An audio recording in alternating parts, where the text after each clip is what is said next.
We all have a story, we all have a tale.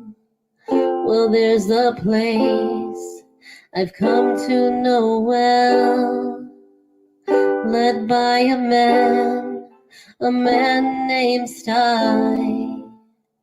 He's full of stories, he is quite a guy. Sit around the campfire and hear him tell his tale. Some may be able to relate to him quite well. We're all just people looking for a place to go. Well, Sty has made one, and it is quite a show. Come meet Sty, he's quite the guy.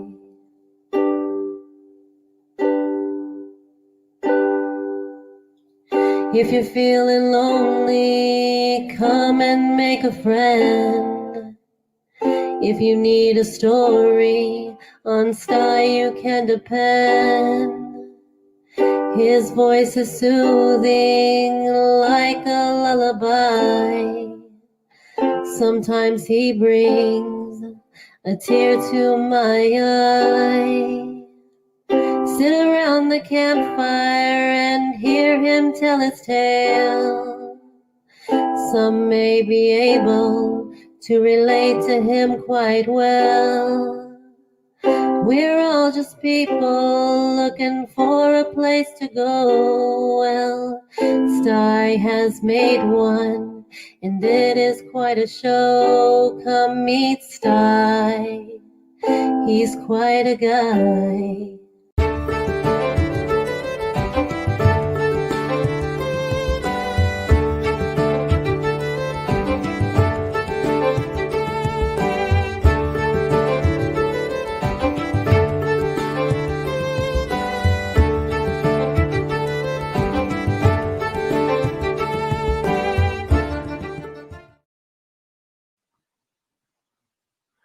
Well, good evening, everybody. Yeah, it's Sty Story Sunday. Haha. Hey, let's take a look at who's out in the chat. We got Alyssa Kerwood, aka Rainbow Angel. We got Crazy Ann. Crazy Ann's hanging out in the basement. We got Eric Pollock, Freeman James. Hey, you guys. Kimberly Ferris. Oh, it's sweet to have you here, Kimberly. Metal Music Maniac and Tales of the Solstice. That's the folks that are out there chatting right now. And let's take a quick peek. Okay, guess what? I'm going to pull one of my partners in crime up here. There she is. Great to see you, sweetie. Hey, Mike. Hey, Mike. Great to see you, buddy. Great to see you. Are you coming up, Mike? You coming up, Mike? Right away. You coming up, Mike? Yeah, I was really looking forward to tonight's stream. Just I've been editing videos all day and I'm still transferring files from one hard drive to another and copying them so that something ever goes wrong, I've got everything's backed up. So I'm kind of really nervous that way right now. Hey, the Hunt for Heat, great to see you. Oh, Mike waved when we said hi, Mike. Well, hi, Mike. Hey, Eileen, great to see you. Great to see you, Eileen. Yeah. For some of you folks, you probably saw or started to watch my prepping of my Reaper Double X challenge. I will start before you interrupt me, but yeah. Well, and I, when Phil popped up, I didn't blame anybody. Jumped right on there. I mean, there's Phil. Let's all get over there, boy. And I was glad to see there was a great group of people showed up. Great group of people showed up. But Yeah, yeah, he's I tell really you, what you can get. yeah, Phil might join us a little bit tonight. He doesn't know how long he would if he does pop up. So I still need to shower and eat. Yeah. Need me need some Swan's Schwan's ice ice cream. cream. Oh, that's what you was Well, talking. Okay. you shower, eat, and then get on here and have your damn ice cream. Yeah, so he can get jealous. Sit and Yeah, drooling, yeah, drooling. exactly. I haven't gotten to the store in 2 days, and I'm really, really wishing I had ice cream. Yeah, You're not grumpy, are you? I'm not grumpy. No. Hey, Native Grammy, sweetie. Great to I see think you. change the Great to see picture. you. I hope everything's going well for you, girl. The Yeah, we're in quarantine, so there's no need to shower. Yeah, Yeah, yeah, can't wait to nobody can see you smell eating you, this right? time. The I already Oh gave yeah, Sty a I hard can't time wait. today on his video. On his I video? already gave Sty a hard time today on his video. Yeah, my Mike likes commenting on my videos. Oh yeah, okay, okay. Yeah, I will read yeah. them. Sometimes I read the comments below, but yeah, I was. The I'll watch somebody's video and I'll take a look at the first few comments usually, but sometimes some of the comments are so good I end up reading all their comments to their video because some of them are pretty good. The Yeah, cornbread, potatoes cooking right now. Yeah, I had night before last. I had some sweet cornbread and sausage, country style sausage gravy, and just Whee! Joey, great to see you, Joe. Doing as well as I can. Got the eBay thing going. Hey, Crazy what Travis. people pay for stuff. Yes, ma'am. I was just really hoping you're getting some of those items listed on eBay. Yeah, that people are nuts for that stuff. Yeah.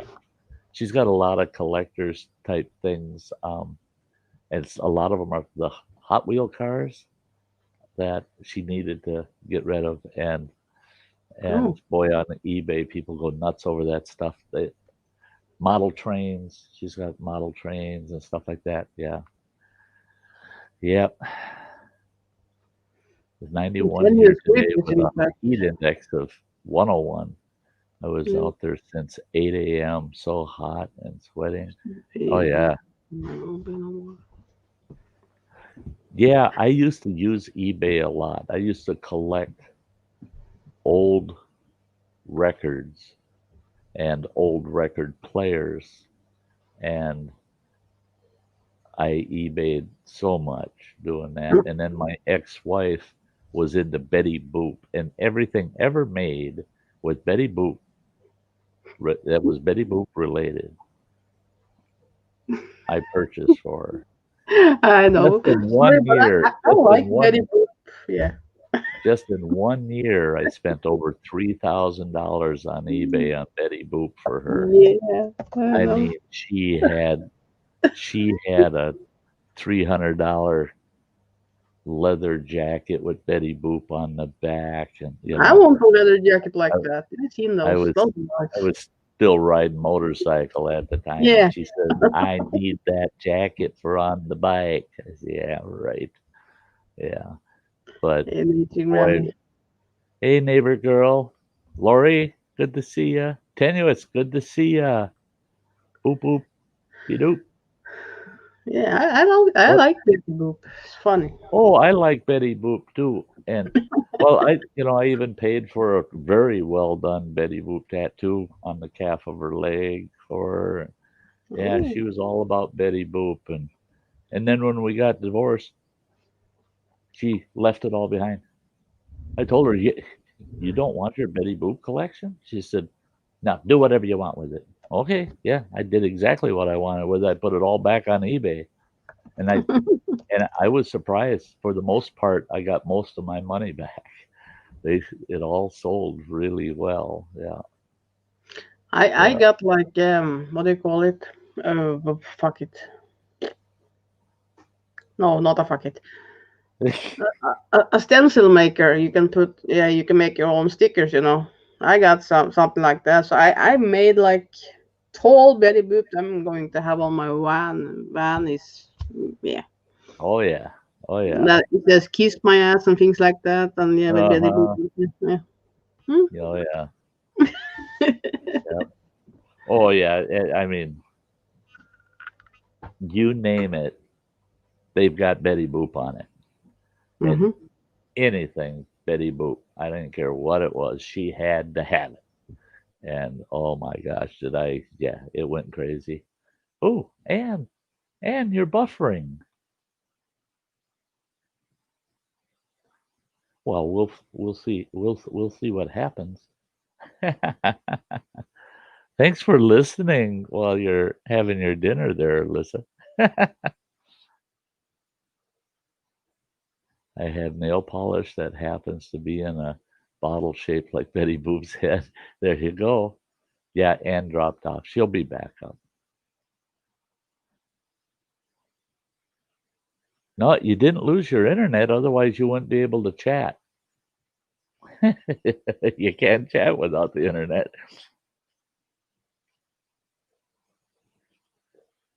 Hey, bee lady, great to see ya.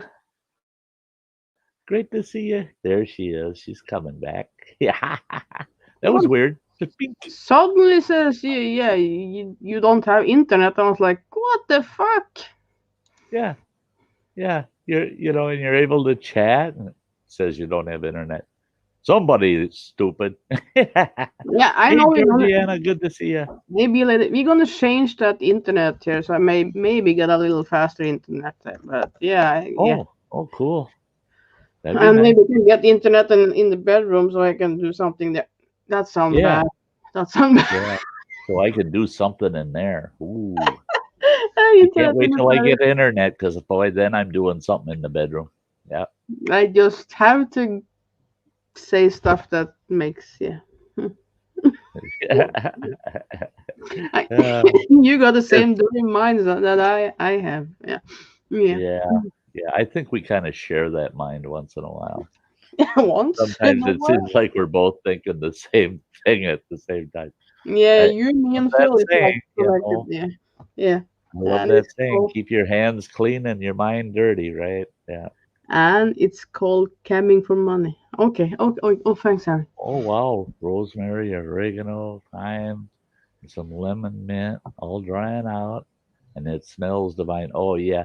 I used to love my grandmother's kitchen out on the farm because she'd hang all of the spices and herbs to dry in the kitchen. And oh my gosh, it smelled so good in her house. When you'd walk in, that's the first room you had to walk through was the kitchen, and it just the smell of all of those herbs was just amazing. Yeah, Mm. yeah. The yeah, folks, if you got friends out there you think might want to hear the Sty story, now is a good time to share it out. Um, And smash the like button. oh yeah, hit the thumbs up if you will. That'd be nice. Yeah. Yeah. Uh, So, yeah. so where's the rest of the people? Like, fuck's sake! I don't know. I sent the invitations out, and they're If just, you fucker hey, are Kelvin, watching, great to see ya. He's watching on his way to work. He used to pop in here quite a bit while he's on his comment way to work, and I morning. kept telling him Yeah. over at Kelvin's Corner 72. Yeah, Kelvin's a great guy, boy. He's a great guy. And he mentioned on one of my videos today that he says that he'd love to do a camp, you know, one of these years. And I told him, I said, I still believe it's going to happen. I'm going to get down his way. He lives down in the south, and I'm going to get down his way, and we're going to do it. I told him, I said, I'd love to do a campfire with him. It'd be awesome. The man's really into moonshine too, so it could be an interesting campfire. Could be. The lemon mint, it has a wonderful lemon smell, and I'm drying it to put in some sugar. There you go.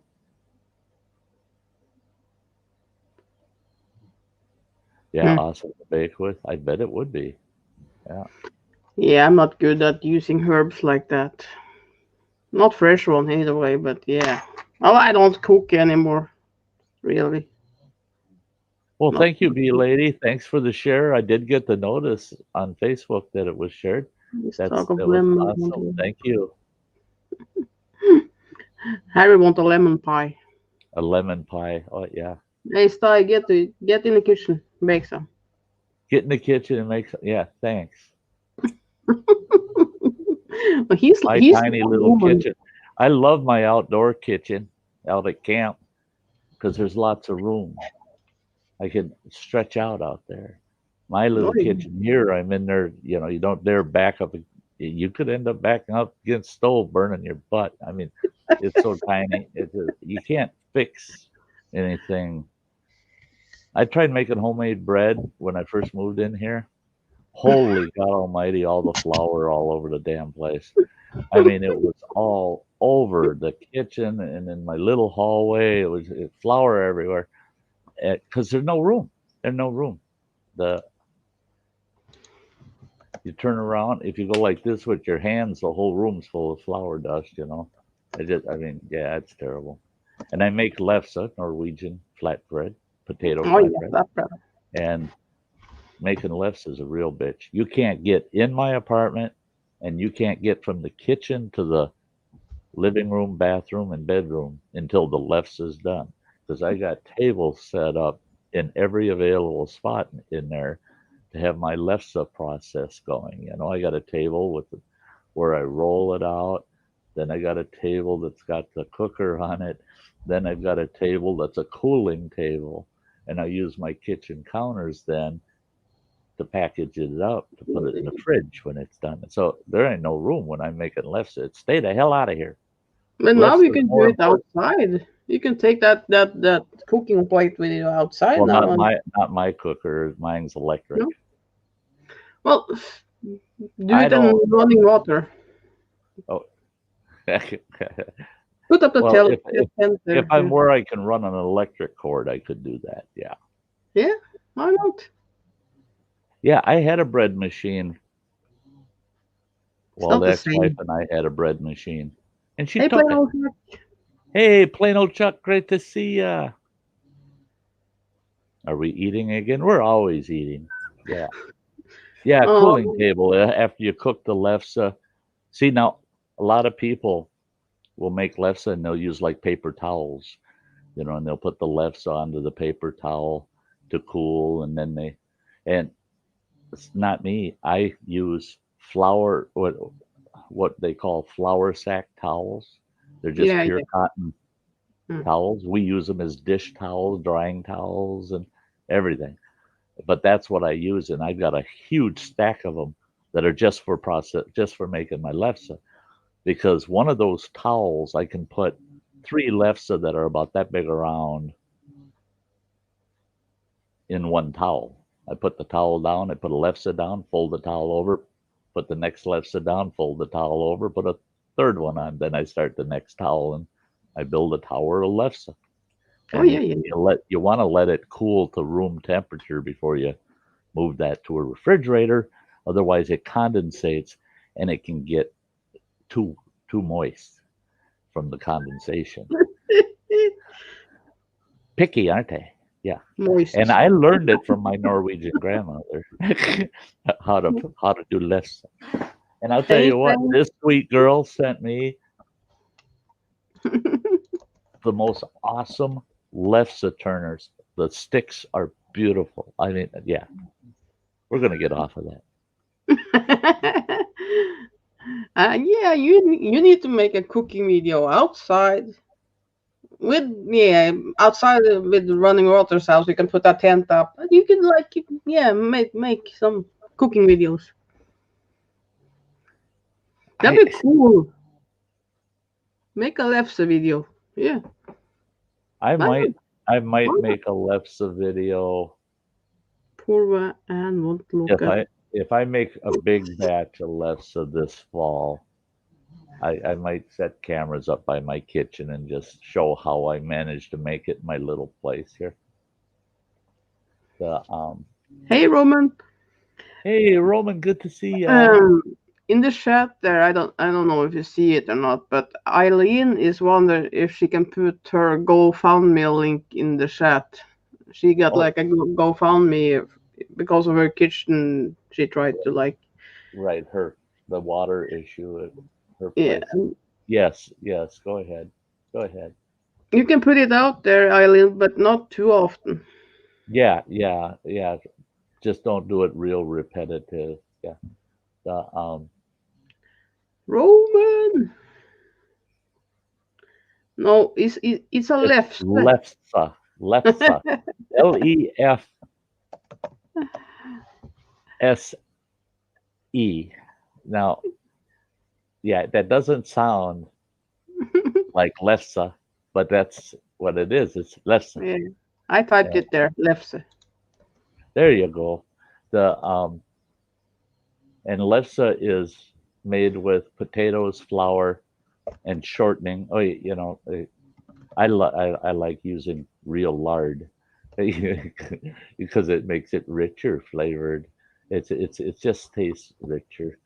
Um, a little bit of salt in it. Left. What the There's heck no is that? leavening. It's a flatbread, and it's got almost a sweet potato type background flavor to it, but it's unique, the flavor, and it's awesome any way you want to eat it. And Left stuff because in you the can eat it as a bread that you can make a sandwich with, and wraps her hot Hang dogs on, I in it, think I've got left. and A big ass. and and I and you can put meat in it. You can put anything. You can put peanut butter and jelly on it. There's some left right there. This is small left. It's not a big one like Smaller Star. ones, yeah. But hey, Chowser, This is a left. that's a lefse. Yeah, and Yeah, that's a smaller one. Yeah, yeah.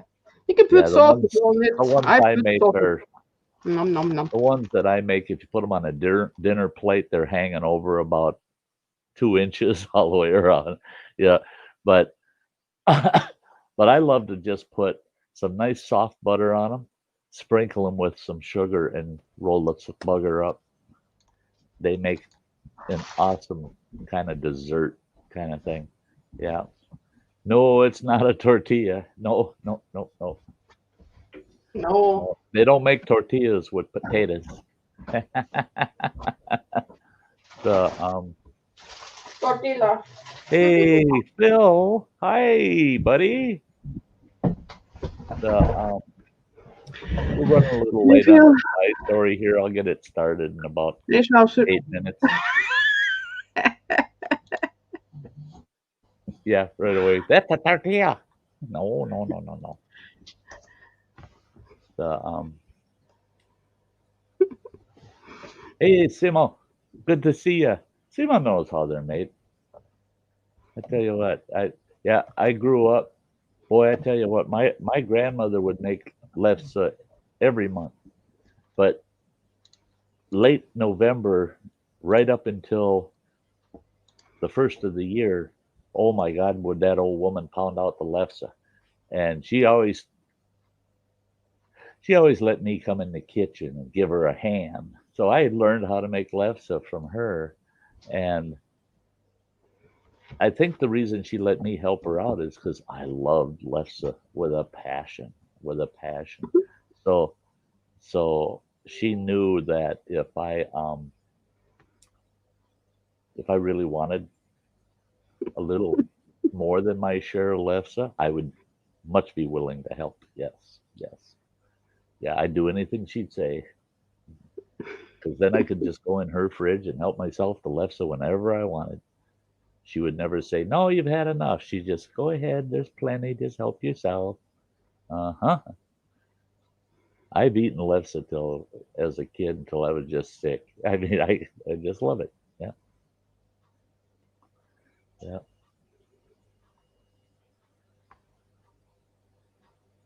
Potato pizza sounds good. I've never gone that way with it. I don't know if I would. I don't know. There's just something about Lefse and Italian that just kind of, I don't know. I don't know if they get along. Is the thing. Lefse potato pizza sounds good. No, tortilla Yeah, pizza. over That's here okay. in the U.S., the United States had a huge Norwegian, especially in this region, Wisconsin and especially Minnesota area in the United States, Yeah. huge amount of Norwegian immigrants into this region. And so there's a huge Norwegian, well, Scandinavian in general, Norwegians, Swedes, a lot of Norwegians and Swedes. Um, Somebody said they're gonna show this to you, so yeah. oh, Jesus. No, don't show me that bummer. He, and he's not willing to come up here and show it himself, right? Because he's scared. He thinks I'll throw him in the basement. The, yeah, Lefse is, and it's people that really get into making lefse, you really need a nice big round flat cast iron skillet, Yeah. or you need, like mine is, it's aluminum, but it's real heavy, thick aluminum electric lefse cooker that's got to be 20 inches across. And because I can make, well, it's maybe even a little more because I can make almost about a 20-inch lefse on it. So, and getting the heat just right and keeping it just right. Um, now you cook them on top of a stove on a pan. You don't bake them. You don't put them in the oven. They're cooked on top of the stove.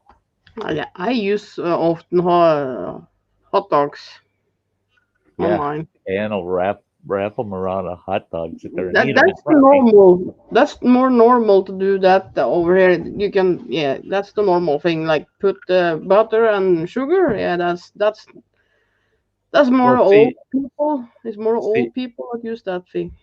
see, my grandmother, to her, lefse was for everything. For the Yeah, main meal, for your bread on the side, and for your dessert. And for breakfast, you go to her house, she'd put homemade preserves on it and roll it up and give it to you. So they were like jelly rolls, you know. And yeah, we ever to her, she said when I grew up, that was the only bread we had. And she says, and a lot of times that's all you had to go with whatever your main item was. Like if you didn't have meat, then you put jelly or jam on it, preserves of some kind. And she said, and if you didn't have that, fresh churned butter and a little bit of sugar on it. It's just so it's yeah, you put whatever you want on the left side. But Italian, I don't think so. okay. I got a new Yeah. picture now. Oh, now he's eating it. Yeah, that's He's terrible. licking it. That's terrible. Look. He's licking. Yeah, I know. He's licking. He's licking. I hope his tongue sticks to it. There's Phil. Just in time. I was just going to start the story, and we get Phil up here. Hello, brother. Just in time to go to sleep. I mean, just in time for the story. Oh, watch it. Sorry. You come in here starting shit right away. He's getting a little bit back to himself. Yeah. Watch me get up there and start shit. Yeah. I don't start stuff. It just that's what comes out of my mouth. I can't help myself. Yeah. Yeah. You just say what you will, and then we start it. Sometimes. Sometimes, yeah, you're absolutely right. Sometimes you can't really blame Phil. It's just he says something, and we run with it. So, I got to get this story out of the way. I'm 15 minutes past my usual time, and some folks like to come in to see the story, and then they have to cut out. And but we shall get this going. I'll throw you two over to the side. There we go. Yeah, now those two are going to be playing over there. Hopefully you can ignore them while I'm telling the story. Oh, and Now then I'm he hides. fine, bastard. You don't have to hide. Well, tonight's story. Two boys in a raft. Two boys in a raft. Now, this story is based on, in our school system, and that back in my day, oh boy, by the time you were between the ages of 10 and 15, man, the schools right away, they pass out books and they say, you got to read that book and you got to do a book report on it, right? Well, I was 10 or 11 years old at the time. And my buddy, one of my bestest buddies, and can't stand the bugger, he just lived 2 houses down from me. Well, him and I, we both had to read this book, right? Well, the book was The Adventures of Huckleberry Finn. And what this story is about is why in the world would adults be surprised when they find out 2 boys build a raft after they've been made by adults to read Adventures of Huckleberry Finn? Now, in Huckleberry Finn, of course, he goes down the Mississippi on a raft with there was a slave that was a black fellow going by. Anyway, I'm not going to tell you the Adventures of Huck Finn. You go read that book yourself. But yeah, Mark Twain. Yep. Computer chick jumping right in there. I figured if she was lurking, this would catch her attention. Yeah. But so we read that book, and my buddy, Harold was his name. Me and my buddy were talking about it, and I said, wouldn't that be a blast? If Huck Finn can do that, damn it, we can. All we need is us a raft, and we can go rafting off into the sunset, And he thought, well, yeah, that's kind of cool. Yeah. But how are we going to get a raft? I said, I got it figured out. Well, I knew where there was a bunch of scrap lumber and a bunch of big fence posts. And I thought, those fence posts, they float. And if we put planks over the top of those fence posts, we could build us a really nice raft. Well, just not far from my home where I live, there was a slough, a swamp, and it had a little bit of open water there. And I thought, well, we'll build the raft by that swamp, and we'll push it in that swamp, and we can paddle around the swamp. Well, we spent, I bet you we spent a good solid month every day after school, do your chores, and then we'd meet at the swamp and work on the raft. We built this stinking raft that was about, I'd say it was about 6 to 8 feet wide. And it was about 10 feet long. And I'm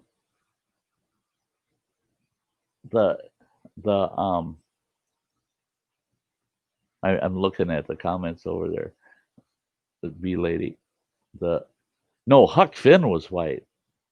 The fella he was traveling with wasn't. Read the book. Because I'm not going to go into the details about the book. So we get this raft finally built, and it took a lot of nails and rope and everything. And now we're going to see if that thing's going to float. And we pushed it into the swamp. Oh, did that thing? It floated pretty doggone good. Well, we paddled it around for a day in that little swamp, and we're going, well, there ain't nowhere to go. We're stuck here in the swamp. Takes you 10 minutes to paddle the thing across the swamp. And we made these really nice oars, We used a long piece of wood with a big flat paddle nailed to it. They work good. And I said, well, it's funny or the other way. Okay. But so I told Harold, I said, we need to put this in the lake. Well, where that swamp was, it was only about 75 feet from the swamp was the main highway that went right through our community, right through our town. Just on the other side of it, another 30 feet maybe or so, was the water's edge, Lake Minnetonka, just west of Minneapolis, St. Paul. Now, that lake has approximately 400 miles of shoreline. It's a series of all these little lakes, all connected together with channels, and they cover a huge, huge piece of the western suburbs of Minneapolis area. Well, back then that was rural, considered rural country, but it was kind of like resorty kind of area. Well, he said, we'll never get this thing to the lake. I said, I think we can pull it. I think we can pull it. Well, I had watched this TV show where they showed these guys moving these big stones in Egyptian times with these logs under them, rolling them. And I said, we got enough of those logs left over. We can use those for rollers, and we can roll this thing right to the highway there. And then we'll roll it across the highway and down to the lake. You would not believe it. Well, it took us about 3 days to inch that thing out of the swamp up. We had to go up a little bit of a hill, and we got to flat, solid ground, and then got it on the rollers, and we started pulling it and found out it rolled pretty easy. Well, off we went. Now we get to this highway, and it's a major county highway, busy all the time. And it was amazing. I got up there and I said, no traffic. We got to go, and we got to go fast. And we got this thing rolling onto the highway. And then, of course, there's traffic. Here comes vehicles. These two fellas, they blocked the road for us. Well, people are getting out of their cars watching us drag this raft across the highway. We get that thing down to the lake. And I told Harold, he says, well, let's put it in. I said, well, no, we can't put it in.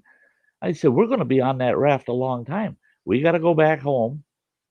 And I said, overnight, you put some things together, an extra pair of pants and a shirt and some underwear and socks, and you put it all in a bag, and I'll do the same thing, and I'll put a bunch of food together for us and stuff. And I said, now tomorrow when we get home from school, it's Friday, so we got the whole weekend. We're taking off on the raft. Well, after school the next day, we meet up at the raft, and we got all of our gear, and we throw it all on the raft. Not smart. We pushed that raft off, and we started paddling across this big bay, and we got about to the center of it, and we're going, oh my God, are we a long ways from home? And that raft was okay, but it wasn't the most stable thing. And then the damn wind picked up. And all of a sudden that raft is blowing us downwind towards another bay. And we're trying to paddle against the wind to get back, and it ain't working. For 10 strokes, you moved the wrong direction 10 feet. I mean, it didn't take long, and we're all the way into the next bay. And finally, I figured it out. I said, the only thing we can do is paddle with the wind. And the way the wind's going, there's a channel. And we get to that channel, and we can put it on shore. And then we're going to have a couple-mile walk home. We got to that channel, and we totally forgot about the walk home. We started thinking, well, if we go down this channel, it takes us into another part of the lake. But that part of the lake has another channel that heads up and will come in behind where we live to that shoreline, and we'll only have about a quarter of a mile hike home. Totally forgetting that the wind on that other lake is not blowing in that direction. It's blowing in the same direction of the lake we're on. We got into that other part of the lake, and that bugger blew us farther east. So we're out there paddling like mad. And I said, well, we can paddle to that town way over there, and we can go to, there's a beach there. We can beach our raft there. When we got to that beach, there was a bunch of squad cars. There was probably 150 people standing out there, and they're all yelling, there they are, there they are. We had 3 communities out there looking for us boys. And the only reason they were just looking for us instead of thinking they ran away was because one of the people that was there when we crossed the highway with it the day before had told my father, who was the chief of police, I seen your boy and his buddy Harold dragging a raft across the highway. Something tells us they went out paddling. So my old man, of course, called all the neighboring communities, told all law enforcement, gather up some volunteers and let's see if we can find these boys. Well, they didn't even have a clue we'd be down on that end of this big chain of lakes, and it was the last place that anybody expected us to show up. But somebody at the beach saw 2 boys out there paddling their tails off on something big and flat out there. And, you know, I didn't think it was fair. I didn't think it was fair because when we got to shore, these 2 county officers, deputy sheriffs, they grabbed our raft and drug it up onto the beach, and then they turned us over to my father, who just showed up, and everybody thought it was kind of hilarious how we had been missing for almost a full day. And no, we were just out there being Huck Finn, that's all. We're just doing what they taught us in school. They gave us this really nice instruction manual called The Adventures of Huck Finn. And that's where we learned it. If they hadn't made us read that damn book, we would have never been out on that lake in a raft. That's, we got to be careful what we have our kids experience, because kids love to mimic.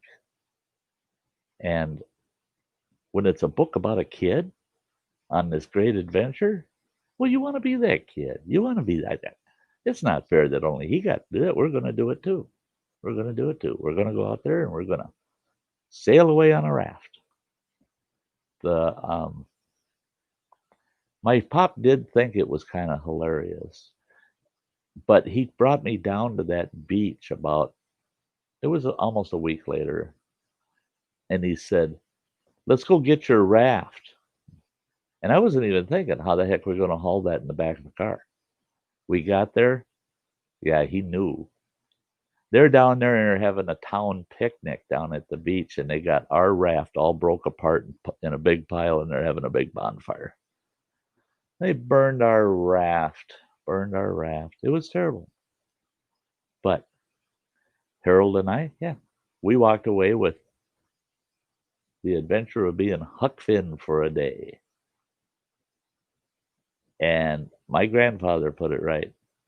Thank God that boy didn't live along the Mississippi. You would have had to go to New Orleans to get him.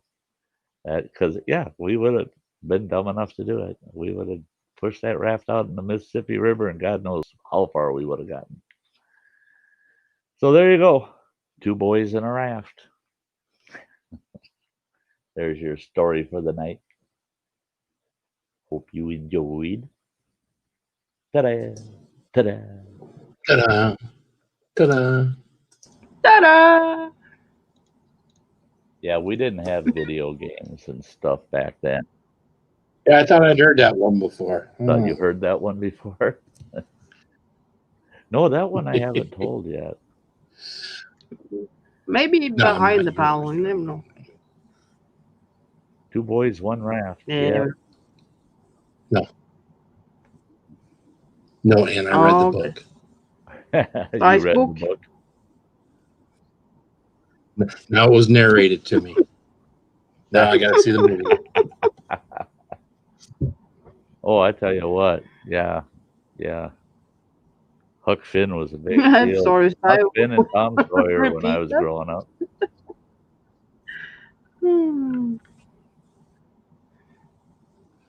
This is where I need to have You- control you- where I can pop stuff up on the Yeah. screen. You see what Mike's saying out there in the chat? Yeah. That's what I want to pop up on the screen, Yeah. right?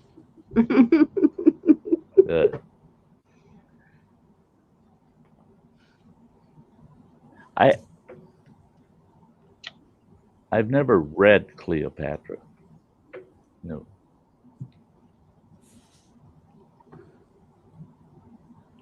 I don't read dirty books.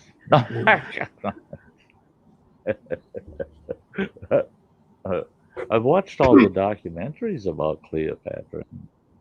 Uh-huh. And I've seen the movie, of course. Mm-hmm. This Sty Shack is P.O. box? What's I that? don't know. A computer chick. Oops. Roman. Oh, man. I check his P.O. box. Bill, No, I didn't. do something. I will be checking it tomorrow. Roman. Yeah. Put you to work now. Thank you, Roman. That's so kind of you, man. That's so kind of you. You don't have to be doing that, brother. Woman giving away counterfeit money. I was a 90s kid, but I didn't even have cable TV Atari in the time. I was Sega again, and a couple of horses were all I had for entertainment. There ain't nothing wrong with that. Yeah, Lewis and Clark. Yep. Mike Roman is giving away counterfeit money again. Yeah, he's got quite the printer.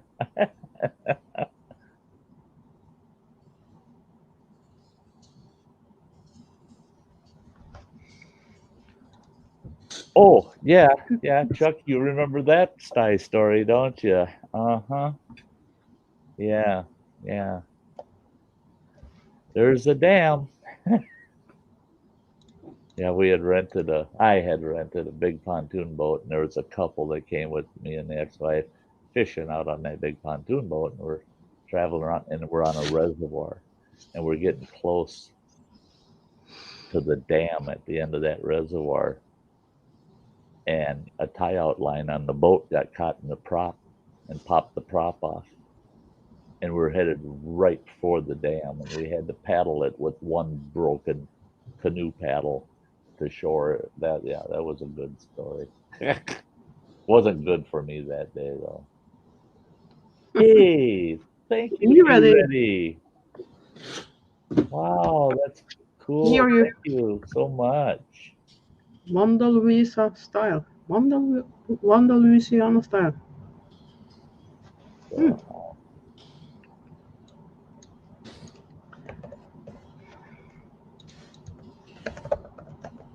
Thanks for getting that up there, Phil.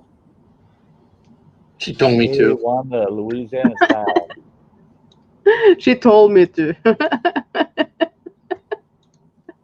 Yes, Mom. Yes, Mom. Yeah, when she's not around, I do it. So, are you doing? Be ready. Yeah. Yeah. I just had to double check his picture because it looks like he changed it.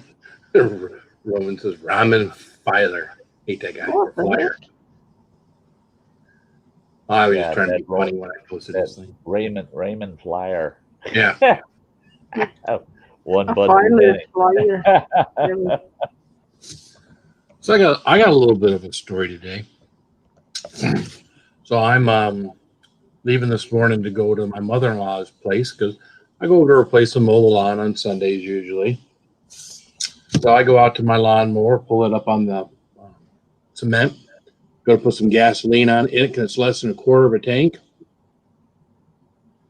Got no gas in my gas cans. 2 5-gallon gas cans, completely empty. Empty. So I throw them in the back of my truck, load up the mower, and I go up to the gas station.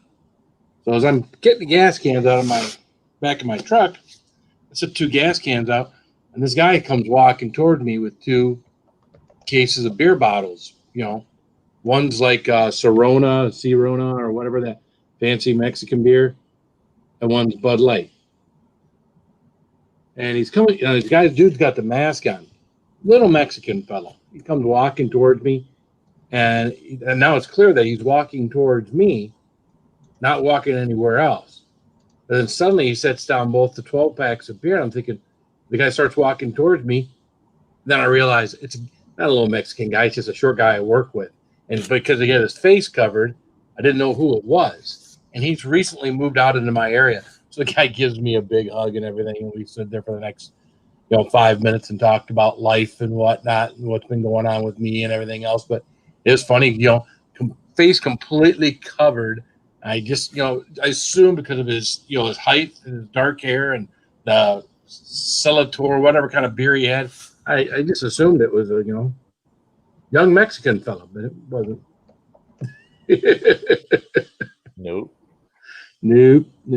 But kind of neat. It was kind of funny just to, I don't see considering I work 45 minutes from work.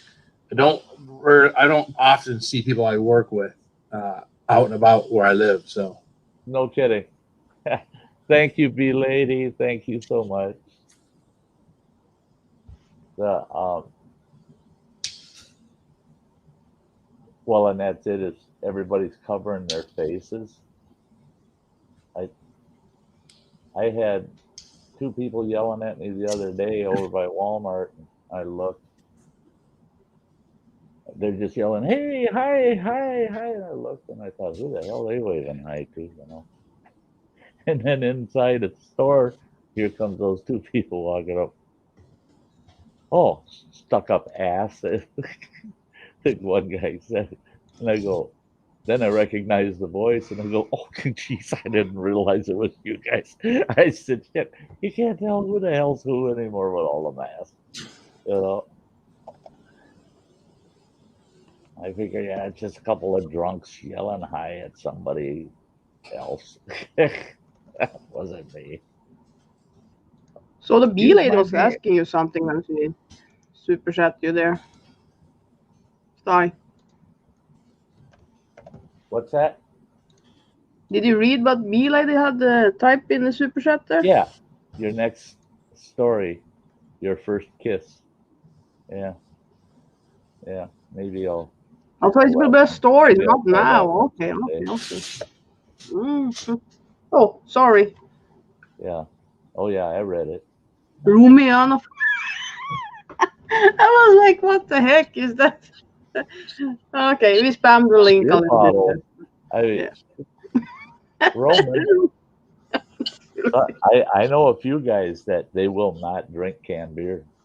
They will not drink canned beer. If it's not in glass, they won't drink it. I didn't used to. My uncle was that way. He'd drink a canned beer if that's absolutely all that was there. But otherwise, no, it had to be bottled beer.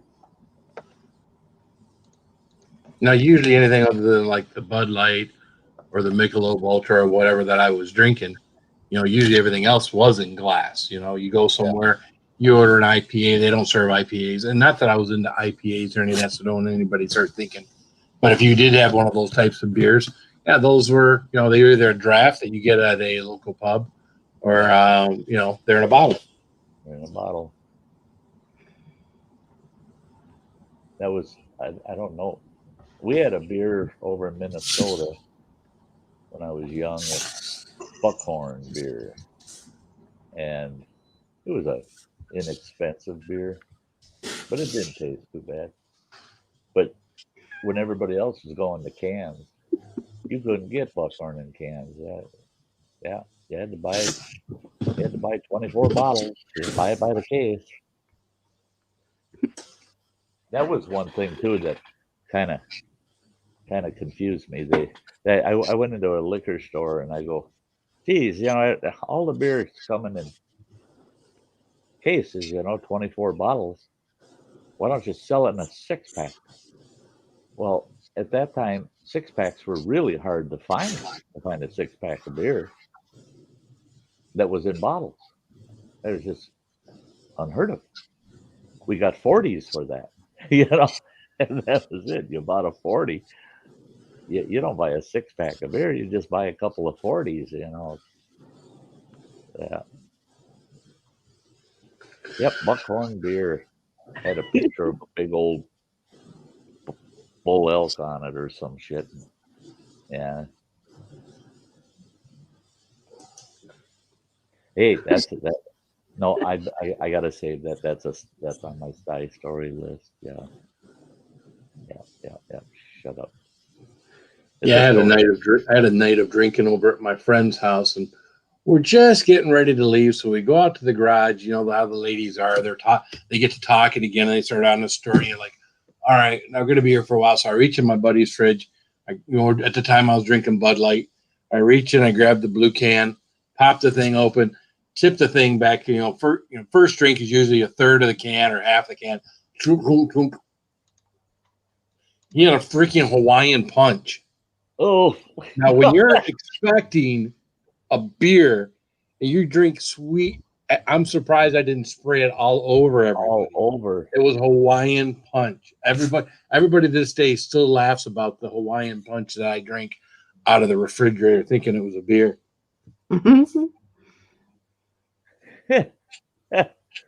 That'd be a good reason not to drink in cans, because you never mistake. There's no bottles of Hawaiian punch. Yeah.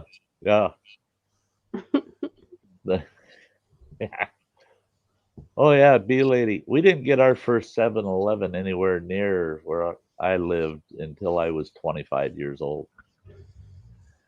Yeah. We didn't even know what the hell a 7-Eleven was. And then when we got one, we thought ours was open 24 hours a day, so I didn't understand the 7-Eleven part of it. I didn't get it. True. I still don't get it.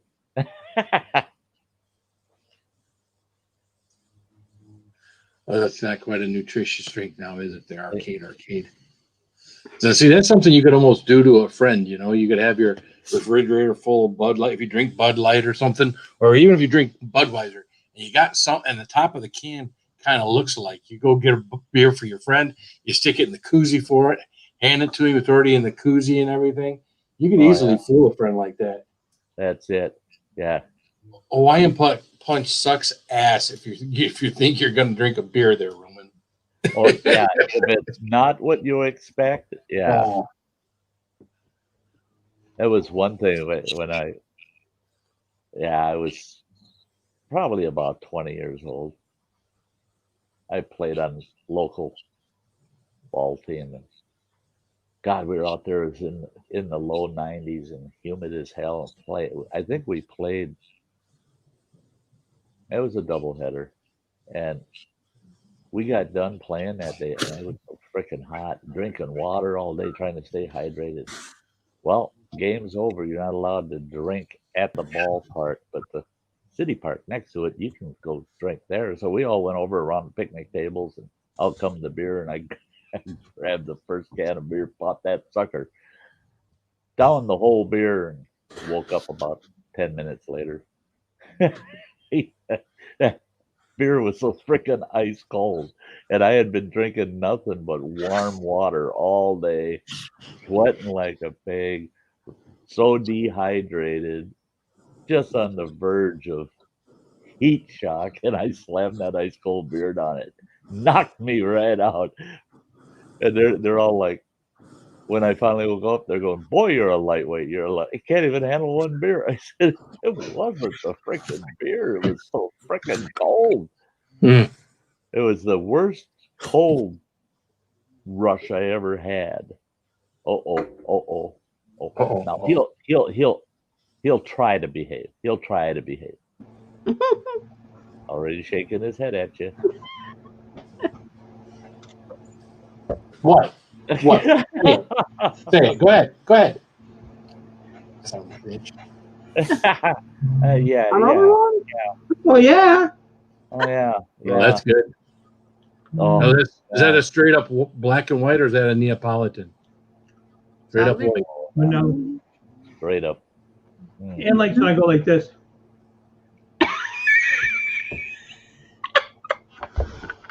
She's been sending me dirty stuff on Messenger. I figured I might as well come up here. Yep. I said, I get knew your ass up I knew there. she had to have been harassing you on Messenger. Hands that way, man. Well, fuck, you can get your ass up there instead of like sitting in Messenger and typing for fuck's sake. I've been tired, man. I'm ready to go to bed. Know the feeling. Mike is I've making had long days. Well, being I got 3 members up here, you guys got to be patient with me because my last stream I screwed up and I did not honor my members. Oh my gosh. Stream, and I need to do that tonight. So Are you getting a message from Carpet Grease, Phil? only Nick Jones. a minute. Here we go.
Yeah, thank you for your patience. That's one wonderful group of folks. I got to give them some credit every stream. Yeah, Mike is making it food porn. Yeah.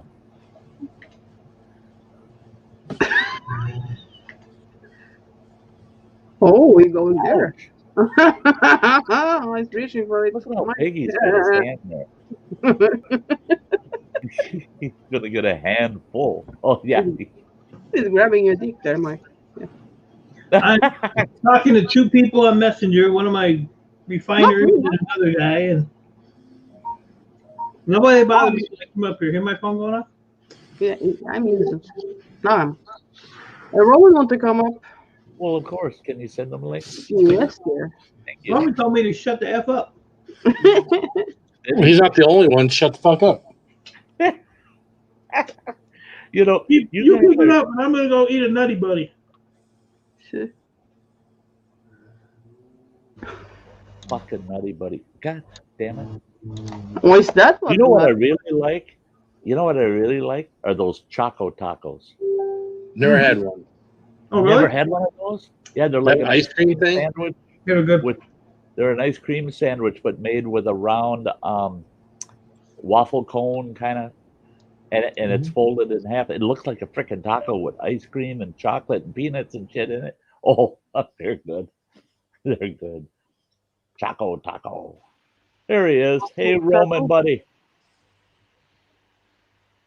Hi. What's up, Romania? Hi. He says hi. Hey, Roman. I look at Mike now. Oh, God.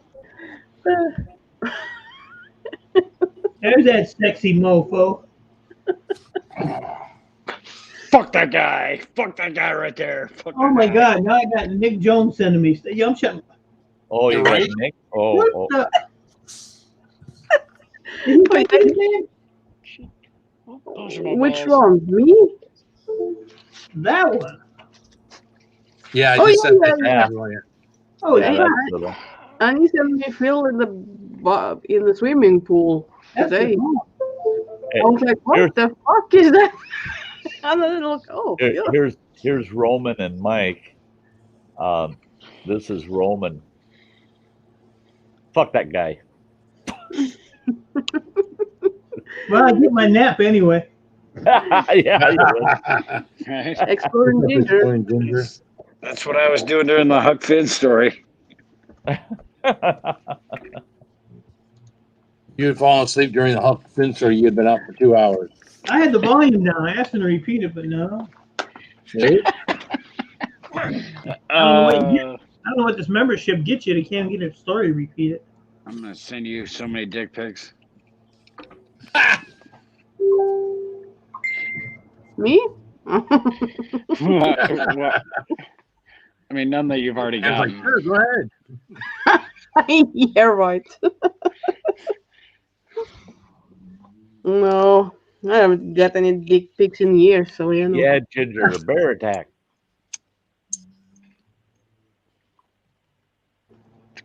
Oh, I love sun tea, sweet tea. As long as it's got a lot of vodka in it. Oh, that's great. I'm not kidding. I gotta find it. It's somewhere. I got this big ass. It's like a quart-sized mason jug, but it's got a handle on it, and it says Sty tea on the side of it. That was so that people knew don't pick that up and drink it. You know, that's his. Don't touch that. But yeah, I love my Sty tea. Ooh. And Wow. looks confused. Yeah, now I'm confused. Why are you sharing him? Why? Yeah, I'm Now confused like, too. yeah. Totally confused. Anne's confused. Hey, Hang on now. It's Richard Nixon. There you go. A This dick is pic. this is only good for American folks that would understand yeah, I'm the lost now. Nixon era, because you got to understand that era.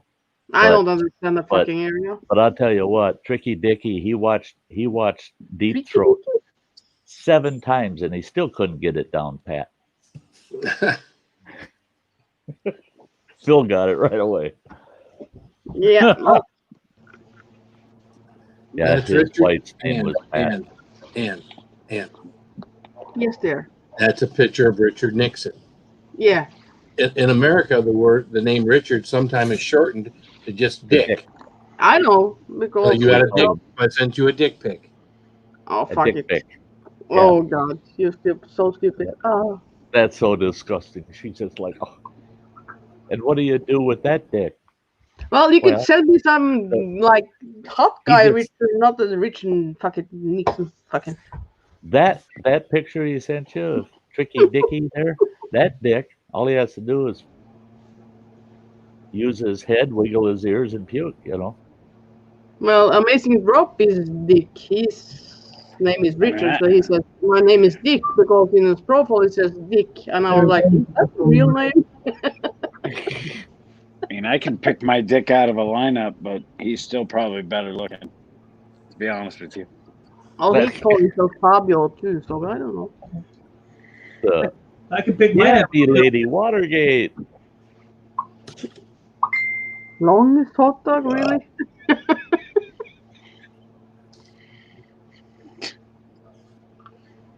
I tried to check on your see what your package was, Sty, but tracking is unavailable. Of course it is. Tracking's unavailable? Mm-hmm. Oh, shit. That means the feds have it. Is that what that means? Yeah, they send you a tracking number and then you click on it and it says, tracking data is unavailable. Oh, Yeah, shit. that's it. They gave it to the feds, damn it. Oh, That's okay. that's okay. I tell you what, that fire starts. Hey, your address is on it, so I don't care. That's yeah. It's and that's the first person they go after is the receiver, not the sender. Right. Especially if the sender's out of state. That they'll get the receiver for interstate Yeah. interstate crime, and then they'll make the receiver. Well, that could work to my advantage because I could turn evidence for the state, and then Oh, now you want to be a I snitch. tell him it's that e-waste guy. I tell you, that guy, he sends me all kinds of weird shit across state lines. Oh God, you wouldn't believe it. Yeah, he even sends it to me on Messenger. Here, I'll show you some. He's got black market ice cream sandwiches too. Yeah, I got a receipt for those. I got a receipt for those. This service is currently unavailable. So who knows? Yeah. Oh yeah, I've seen it. All the President's Men. Oh yeah, couple times. Hey, Roman, did you Hey see that? Bradley, I love that, man. Keep holding that there. I want to Yeah, check that Saucy out. Shane. I think he found this when he was down in wherever he was vacationing Oh, nice. and sent that So, to like- me. Isn't that cool? What is that? Yeah, that is awesome. Yeah, I was going to say it's Is that a all little inside that block. 7.76 round in there, or is that a Yeah, 5.56? 5.56. No, Okay. it actually looks smaller than a normal round. I think it's designed to be a 5.56, but I think it's smaller. At least it makes it look like it's small. I love it. Yeah, Nice when you think about you, man. Everything in this house is smaller than it appears. Oh, right. Yeah. Just we're not looking through a rear view mirror. Things are closer than they appear. Right? Yeah, right. Nah. No. I don't know. Every time I No. see my junk in the mirror, it looks way bigger than it does looking down at it. I don't know. Yeah, no shit, huh? Maybe it's because I can't see it over my gut, but I mean, Yeah, if you got to look in the mirror to see your wiener, that's bad. yeah, I got to work on the gut. I'm working on it. That's Now- a full-fledged beer belly. Now I've had fun doing this. I've done it twice since I've lived here. He's done it twice. Did you do it with someone? I hope it wasn't by yourself. To someone. I did it to someone. Okay, I knew the maintenance guys. I got them first, and then I got this Oh, other Lord. But when the maintenance guys, they come to my apartment, they knocked on the door.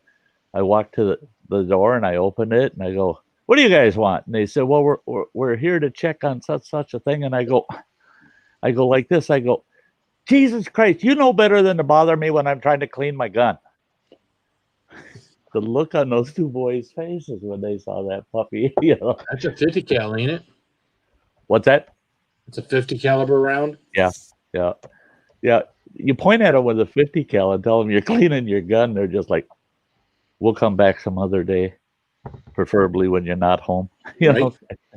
Yeah, don't be bothering me right now. That's what I did to this other guy. Kept pounding my door about every second day of the week. "Can you give me a ride here? Give me a ride there?" I answered the door and I said, "I do not want people bothering me while I'm cleaning my guns." Pointing around at him, and he's like, he goes, "Jesus, I'm sorry. I said, "Don't do that anymore. Don't be coming around." Okay. Haven't heard from him since. Yeah, a buddy of mine, he's got a 50 cal, and we would go out and shoot it once or twice a year. And he says, "Here, take it around home with you." I said, "What the fuck am I going to do with it?" He goes, "Just take it home with you." He says, he says, "It makes a nice little knick-knack." Okay. Yeah, my first wife, when I got out of the Marine Corps, I had a 50 cal round, and I was playing with it and showing it and dropped it on the floor of the kitchen, and she thought it was going to go off and just had a complete panic attack. Just complete panic Freak right attack. out on you. Oh shit! You're gonna blow the whole house up, and yada yada yada. I'm like, They're "Come gonna on, blow man." us all to hell. Jesus Christ! No, I don't have a Can't fire trust pin in my Roman at pocket. all.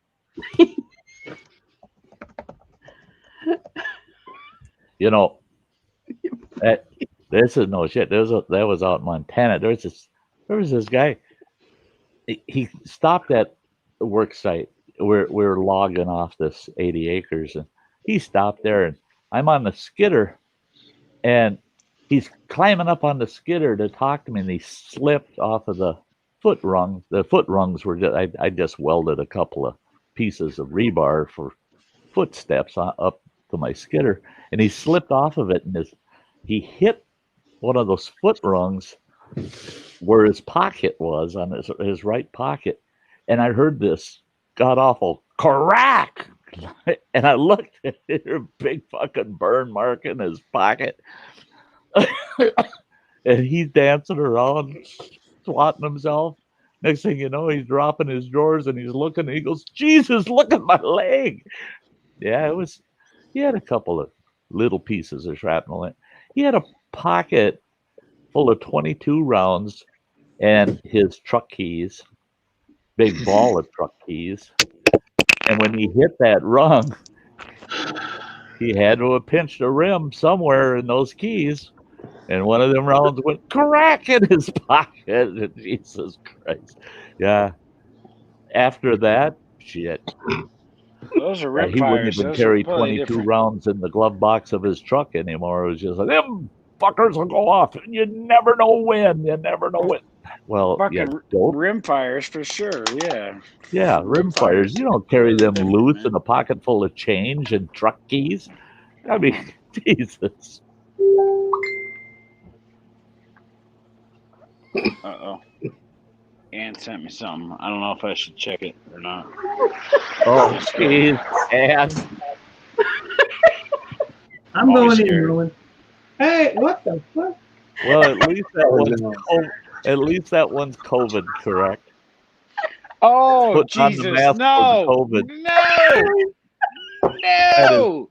No, wrong. No. And I That told is- you I'll be showing that to everybody. That is, if anybody tries to share screen that, you're going home for the night. For the That's good night, that I didn't get it. So that's good. for the night, they should be going Bill home. didn't get it? Oh, yeah. Richard is all prepared Well, for COVID. he always say He's you wearing his don't mask. want it, but yeah, He's okay. wearing one of them neck gaiters. What up? I'll tell you what. Yeah, that's what I was thinking. I didn't say it. Put your Yeah, mask no, we won't be screen sharing that. No, That's the last time I send you any pictures, Aim. right? You just got my business all out there. Why did you ask me what's wrong? Phil, Guess That's I got to go huh? back to the mustache. You look like you were rubbing your face and you were kind of oh distraught. no, my refiner's asking me a bunch of shit. I got 2 other people texting me. My computer got nobody bothered me till I came up here. Now I got 4 people. My computer's all full of tabs. That's it. That's it. I used to have a couple of viewers. They would call me on Messenger, and they're in my frickin' chat. They're over in my chat, chatting to people, and then all of a sudden I'm hearing bling, bling, bling, bling, and I go and I look, and they're calling me on Messenger, and it's like, and I'd message them later and tell them, "Are you a frickin' moron or what? You're watching me live, and you call me." Alexander. That you're sorry, Bill. Huh? I've forgiven you since then, but I'm not putting my mask on. were you putting your mask on? Oh. Yep. Yeah. It's amazing how what certain people will do.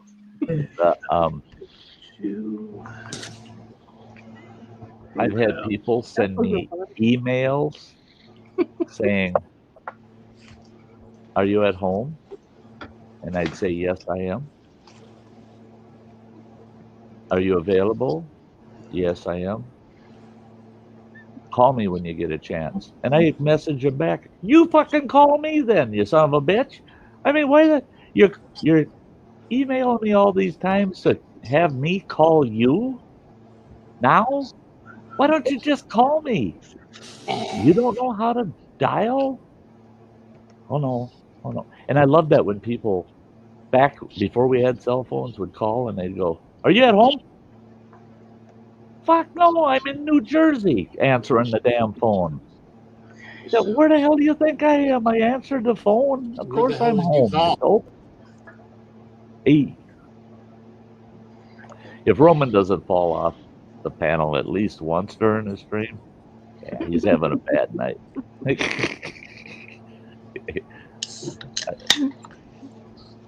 Well, you know, I the man's got to Weird. pee, you know, so you got to kind of. well, yeah. I That's heard probably a that. good thing I don't do as much streaming, do any drinking while I stream either. I'd be up every 15 minutes peeing. Oh, that's it. That's it. I could not sit and drink beer and do a stream.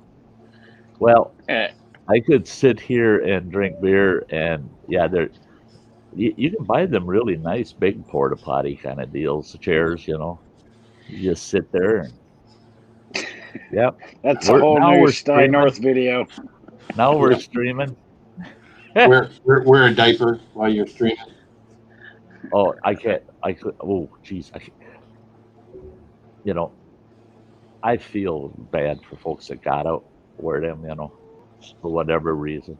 But this old boy, he was a neat old guy. He was a cribbage partner of mine, and we played in a cribbage tournament. And God, we kicked ass every year. But that guy had to wear them, and he was incontinent. Well, then they came out with these ones that got this gel in them.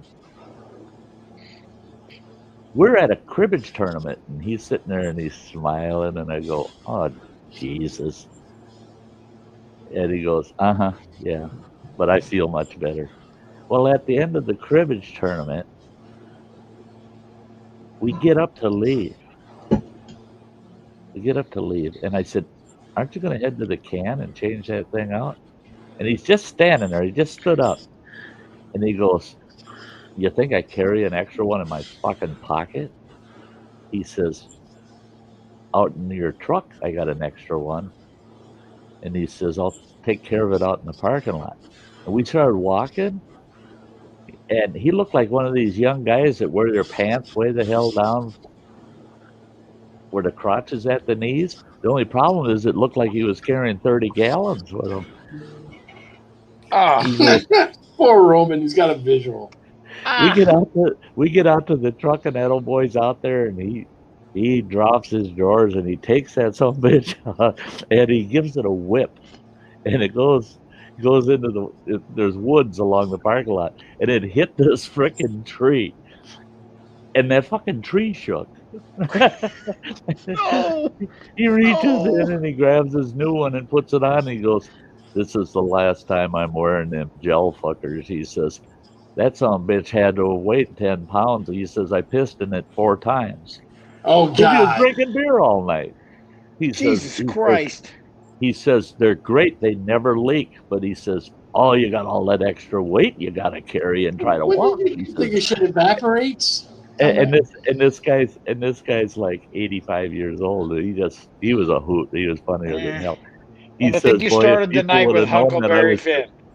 Really, He's- Huckleberry Finn, and you had this on the back burner, and you went with Huckleberry Finn. That's it. Yeah. Hey, Mike, you said mine always go to shit. I love it. I love it because I tell you what, if I can catch a guy like Roman a little bit off guard once in a while, man, it makes my night, man. When we were talking about if you got me, bro. She if got you me. got bloody fingernails, it's time to trim your nails because your balls are bleeding because you've been scratched. Yeah, he didn't like that one either. Yeah. You got me checking my fingernails now. It takes a lot to catch me off guard. It really Yeah, does. But it does. I know. That one was fucking nasty. That was just fucking nasty. That was that. No, Well, I no. was tickled pink. And I on the way home, I told him, I said, "If that's what happened from you pissing your pants 4 times in a night, what happens if you shit your pants, for God's sakes? What does that gel do with it?" Yeah. You didn't do anything with the turd. You're taking it Well, too no, far. he Taking it too far. Don't want to know. Don't want to yeah, fucking know. Don't want to know. Don't No, care. he was one of them runny boys, you know. So yeah. So I was thinking, holy God, jellied shit, you know, what the hell? Now, what There's happens something down there just can stay down there. I don't want to hear about it. yeah, he was insistent. The only way he'd be able to wear those anytime after that night was if he had suspenders, he says, but then people wondering why the hell the suspenders go in under his pants instead of on his pants. I said, that's pretty bad when you got to have suspenders to keep your underwear on. That's yeah.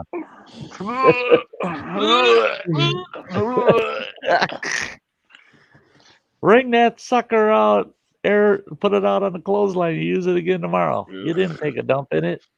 People wonder why we eat peppers. We ain't gotta worry about that shit. Thank God.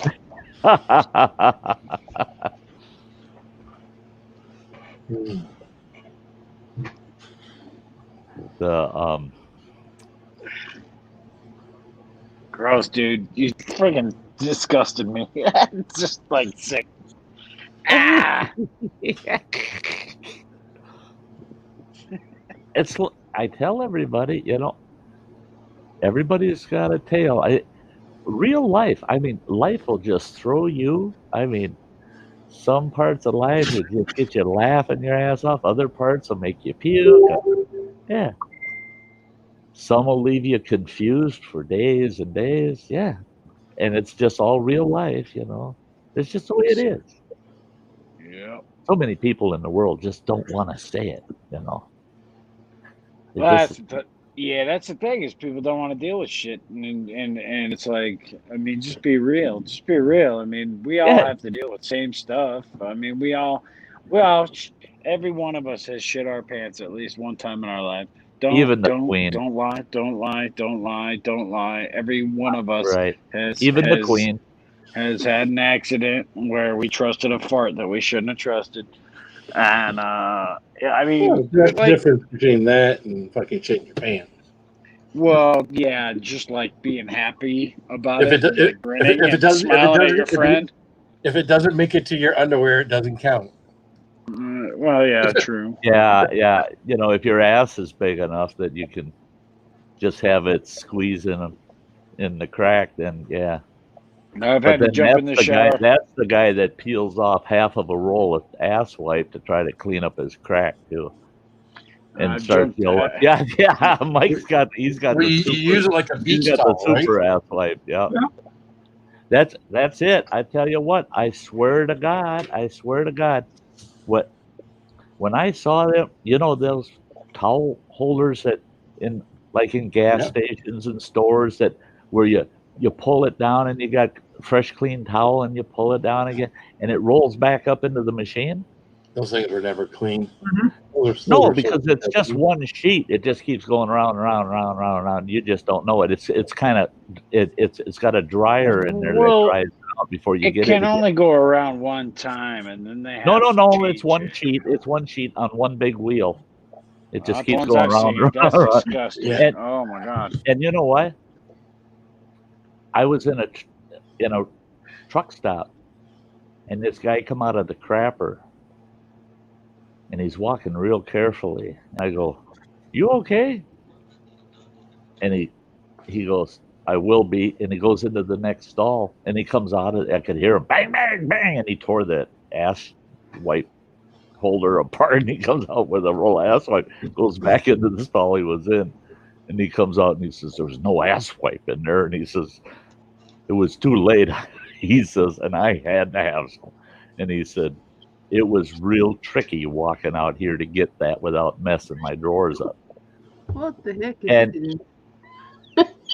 And I told him, I said, "Well, why didn't you just come on over here?" I said, "All you got to do is slip one leg out of your pants and your underwear, and you could have wiped real easy." And he goes, "How's that?" And I said, "This big towel holder here with that loop of towel in it, you just put one leg through it, and then you grab it, and you just keep pulling until your ass is clean." I said, "That works really good." I said, "It actually works better than toilet paper." Always So I talking don't know why shit. they don't hang those in the crappers. They haven't figured that out yet. Because then they could just take that roll out every couple of days and send it to the laundry. So you think the NFL is going to have a season this year, or you think the COVID's going to cut it all off? Can we get off the shit? Fucking Jesus Christ! Fuck, it's bad enough I ate Taco Bell earlier. That's already problematic wow, enough. Taco Bell. I haven't That eaten it in means 5 that years. means if you ate Taco Bell, it's not going to be but a few hours. You're going to have to go to the Taco John. Yeah. It's already been twice, so yeah. Actually, Yeah. you were A on trip to the you were Taco on the Bell call for means the a last trip to one. the Taco John. Yeah. Yeah, you were I on tell the you, call for the last one. Hey, buddy. Having homemade tacos during COVID has cleansed me from going to Taco Bell anymore. Oh yeah, you get I don't need spoiled. those tacos. You get spoiled real quick eating homemade. You betcha. Nope. That trash they put on that shit at Taco Bell. Well, no wonder they give you 100 freaking sauces. Why you got a drawer and a glove compartment and a center console and a drawer at work full of Taco Bell hot sauces. I got to fucking mask all that shit. First you got time a Taco Bell sauce drawer at home. I'll tell you first what. time in like 5 years I've had it, and yeah, you're right. They filled that fucking bag with sauces, and they didn't put a single fire sauce in there. All it was their goddamn hot and their Diablo, which the fire sauce is the only one that's worth a damn. Right. Diablo tastes like ass. I did property management for a few years, and I had about 600 properties that I managed, and about 20% of those were commercial properties, and one of them was a Taco John's. Well, I've never been in Taco John's kitchen. I never really paid attention when I ever stopped at a Taco John's. Well, I was in there yelling at him, he had missed the lease payment. And I'm watching these guys, and I go, what in the hell is that person making there? And he goes, a couple of burritos. I go, what the hell's that shit they just smeared on there? And he said, well, that's the meat. I said, you don't put meat on with a spatula. He goes, oh, yeah, you do. And I watched this guy, he gets a big wad of this pasty shit, and he just wipes it across that. There's the meat. That's Taco Bell. And then he takes another spatula and he rubs something that's just a little lighter colored than that on there. I go, what the fuck was that? He goes, well, that's the refried beans. I said, well, the refried beans, I can see how you could spread it like that, but I don't see any of the bean part of it. I just see the brown baby shit and the meat. How the fuck can you turn that into a pate? I mean, Mexican pate? Because that ain't no fucking meat. Oh, yeah, that's meat. I said, well, guess what? I hate to say it, but you lost a customer. Never, ever again. Looks the same coming out. Yeah, that's it. It's horrible. It's really nice that you served me pre-digested shit, It's the first time in 5 years I've had Taco Bell, and yeah, it had exactly the same effect as it did Random the rock last paint. one. Bill's been talking about it ever since this COVID thing, how he spoiled himself making homemade tacos. Homemade tacos are so awesome, man. Oh my God. Take your ground beef, you take your taco mix seasoning stuff, and just the regular Mexican cheese, lettuce, tomato. I use Mrs. Renfro's instead of hot sauce. I just dump some Mrs. Renfro's salsa on there. Boom, you're good to go. Yeah, easy. That's 10 times better than any fucking Taco Bell taco. Yeah, you're doing right. Oh yeah, right. Even if you use ground turkey, I mean, I've done ground turkey. We use hamburger and turkey in the same thing, so it's less greasy. So it's 50-50. Yeah, it's amazing what you can do at home and make just stuff that's incredible, and then you're not. Oh yeah. If I make homemade burritos, that sucker weighs about 3.5 pounds. I mean, it's a bitch to carry it from the kitchen to the living room, watch a movie while I'm eating. Spending about an hour eating that bugger because it's so damn big. It's got a half a pound of cheese on it. Oh yeah, I mean, you can't. If I tried to buy that at a taco joint, it'd cost me about $45. They'd say, no, no, no, no, no. There's about 15 burritos in that. Yeah, yeah. I'd I had rather have that. one really big good one than 15 of your pieces of crap. Well, yeah, I had the grilled cheese burrito from Taco Bell today. I tried that out, which is kind of nice because they put cheese on top of it and then they grill it out. I don't know if they use a panini press or they just throw it on a flat top or whatever they do, but honestly, that was pretty good. But it just tasted like generic ass. It tasted like generic every Taco Bell product has the same 7 ingredients just mixed into some sort of fucking ass product that they Yeah, put in front yeah. of you. And It's just that's different what it was. amounts. I mean, Just it different tasted good. amounts of the ingredients. It's all right. Of course, I covered it in hot sauce and Well, that's it. Yeah, that drowned in Well, hot thank God sauce. they do give you hot sauce. I mean, otherwise, how the hell would you eat it? Yeah, I didn't use their hot sauce. No, I didn't. like yeah. The good old generic ass burrito, my favorite. That's what it was. That first bite was like just generic ass. It was just generic ass. It was like bad prom date. Like Hey, start Dennis, over. good to see you, You Canoe keep changing Hound. the date. I How you don't know doing, what's going on. Dennis? I'll have to talk to It's Candy. been a while. It's been a while since I've seen Dennis. I've already changed my plans twice. Hey, Mike, you might want to mute. No, don't tell him that. I know tell him that. I knew it was on. Okay. I don't give a fuck. Unlike the one time I'm thriving in pain and I'm trying to get my son to get me some weed to ease the pain. God, That helps. I just jumped into Facebook to do something in my messenger from Ann is still up there. That's the first thing that pops up is that COVID, Richard practicing his COVID protection there. Yeah. Yeah, that's bad. I'm gonna have to get off of here. You got to get off of here. Yeah, because these guys just drive me nuts. They want weights on stuff, and it's like, you know what? It's 9:30 at night, people. Leave me the hell alone. My refiner, I have a bunch of CPUs, ceramic CPUs that are really hard to get.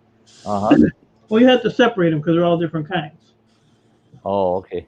So he put an advance before I even ship him the stuff. He put an advance of $800 in my PayPal. So now I'm going to Ohio on Tuesday. Well, he only works 10 minutes from there. So I have to get all this shit boxed up and weighed up for him, and I'll just go and hand it to him instead of mailing it to him, which is, fine with me. But he's driving me nuts. Well, he gave you $800. He thinks he owns you now. No, because he probably still owes me another $900. Ah. That's just for the CPUs. There's gold fingers and I a bunch think of stuff. So.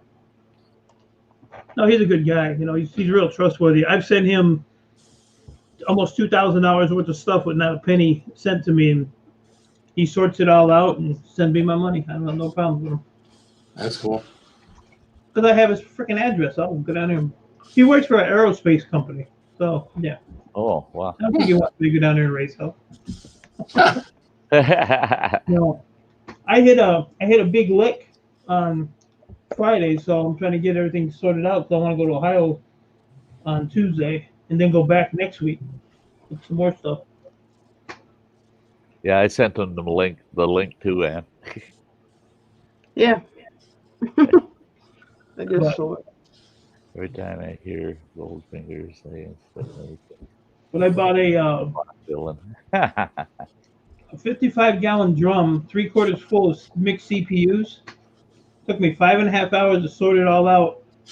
And between memory and CPUs in there, it was $2,844. Not counting the CPUs that my refiner got, which is another $1,500, $1,400 on an $80 buy. Wow. Nice. Wow. Nice. I've been busy the last 3 days. Yeah. That's awesome. So That's yeah. a great turnaround there. Wow. Well, the scrapyard guy, I went to my yard here, and they have another yard in Chesterfield, 21 in Gratiot. He said, "What is a pallet up there if you want to go get it?" So, yeah, I'll go get it. So when I went up there, it was half a pallet, and I started getting a little upset. I was like, "Look, I don't live around the corner, Yeah. you You know." make a trip, you want a full pallet. Yeah. So there was a full pallet, shrink wrapped, and all strapped down, real pretty, on the other side of the building that I just happened to catch. I said, "Well, what's up with that one?" "Oh, I sold that one." I said, "What do you mean you sold? I have a contract with you guys. You can't sell that shit." He said, "Well, I forgot." I said, "Well, did he pay you for it?" "No." I said, "Well, I got Well, cash. then it's not I sold. got cash on hand." He said, "I'll tell you what." He says, "I'll give you the big pallet. I'll give him that little crappy one." I said, "That's a deal." Yeah. They're real Yeah. cool. But it actually worked out because as I was loading that on the trailer and getting it situated, and I had to break it down because it was 4 feet higher than what my trailer is. Oh, yeah. I was going to come all the way back home, with it, in case it fell over. He said, "Well, when you're done with that, come over here. I want you to look at this." So I look at this barrel. He's like, "This thing's been here for 2.5 years. It had that much freaking dust on it." Oh, So wow. the top quarter was like motherboards and stuff. So I just picked it up and I looked down there and I seen a bunch of CPUs and I couldn't move the barrel. I said, "Get that on the scale." I said, "I'll buy that off you." He said, $80. I said, "All right." 3 guys on a high low to get it on the trailer. Oh, boy. So Yeah, for $80. if you sorry ass people would watch my videos, you know what I'm talking about. Yeah. Yeah. Or if you watch him on You some of can- our live streams when he's working, Yeah, yeah, you can even you skip know the exactly ads. what he's I don't talking care about. about the ads. So how is Dennis? How's Canoe? How are the Oh. adventures? Hey, I'm toot toot. surviving, man. Surviving. Hey, everybody. Surviving. Miss y'all. Been doing any He's doing paddling? No, I'm getting ready for a trip. I leave Friday night for my 7-day northern canoe trip. Oh, great, So, great. Yeah, that's Yep. a 7-dayer, isn't it? Yeah, that's the big one I do every year with my buddies there. Yeah, But, nice, nice. yeah. Just been, you know what? Just life has been busy lately. It's trying to enjoy the family stuff there with my daughter being pregnant and stuff like that. We spent a lot of time with them, and Yeah. yeah. How far along is your daughter? Due in October. Okay. I say October 27th. So Okay. Not far Yeah. off. So my daughter's a month behind that. So yeah, cool, man. You know what she's having? Yeah, it's a boy. How about you? Oh yeah, same here. Same here. Yeah. Yeah, I'm Yeah, gaining a can't- canoe partner. Right. Yeah, future canoe partner. I There you can't go. wait. Yeah. Fishing partner. Yeah, damn straight, man. That's all right. Yeah. So let's do it with everybody else. I've been, you know what? I've been in and out of your streams there. Some of it's just been listening in the background. I've been watching my Maple Leafs play hockey, so that's got me tied up a bit too. So Sure. Sure. Yeah. Yeah. Other than that, Phil. Yeah, Phil somebody Bell. got in the room there, so I guess Yeah. you have to Well, you jump got- off. Yeah. Well, you guys want an update on the Mustang story? Yeah. Oh, you got Yeah. one? So yeah, you guys know what happened with the Mustang. Yeah. I changed the oil out, took it up, had a friend drive it. We did a little fire drill at the light, and I let him drive. And Okay, Phil. He spun the Phil car gotta go. around. Oh, okay. He spun the car around and hopped the median. Fortunately, didn't hit anything else, but messed up the car a little bit, pulled it off. So anyway, the insurance company's been pissed off at me because I signed it up for full coverage like 10 days before that incident happened, and so they thought I was trying to rip off the insurance company. So they were getting everybody's stories. They wanted cell phone records. They wanted everything. It was like a full FBI freaking inspection on what the hell happened because they didn't believe that I had just signed it up for full coverage and then I wrecked it, which I didn't even wreck it. My buddy wrecked it. tags were expired. It needed license plates. It needed yeah. I had just taken it for emissions. Anyway, regardless, so now they got it in there. They're gonna give me an update on Monday on what the insurance is gonna cover. I ordered a new hood for it, new headlights, new turn signals, new. I'm gonna make this thing badass. And yeah, I'm gonna take this opportunity while they're gonna repaint the bumpers, right? They're gonna repaint the hood. I mean, all of that's gonna be covered under the insurance. So I'm gonna take advantage, and I'm Oh yeah, gonna make this thing badass. there you go. That's it. If you can get the insurance to cover enough of it, you can just trick your rig right back out where you want it.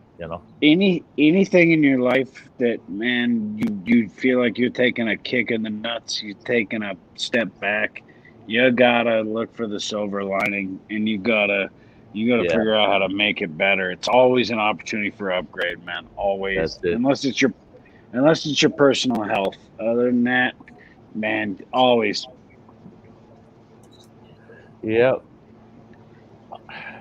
I've always been one. I always tried to turn a bad situation into my advantage one way or the other.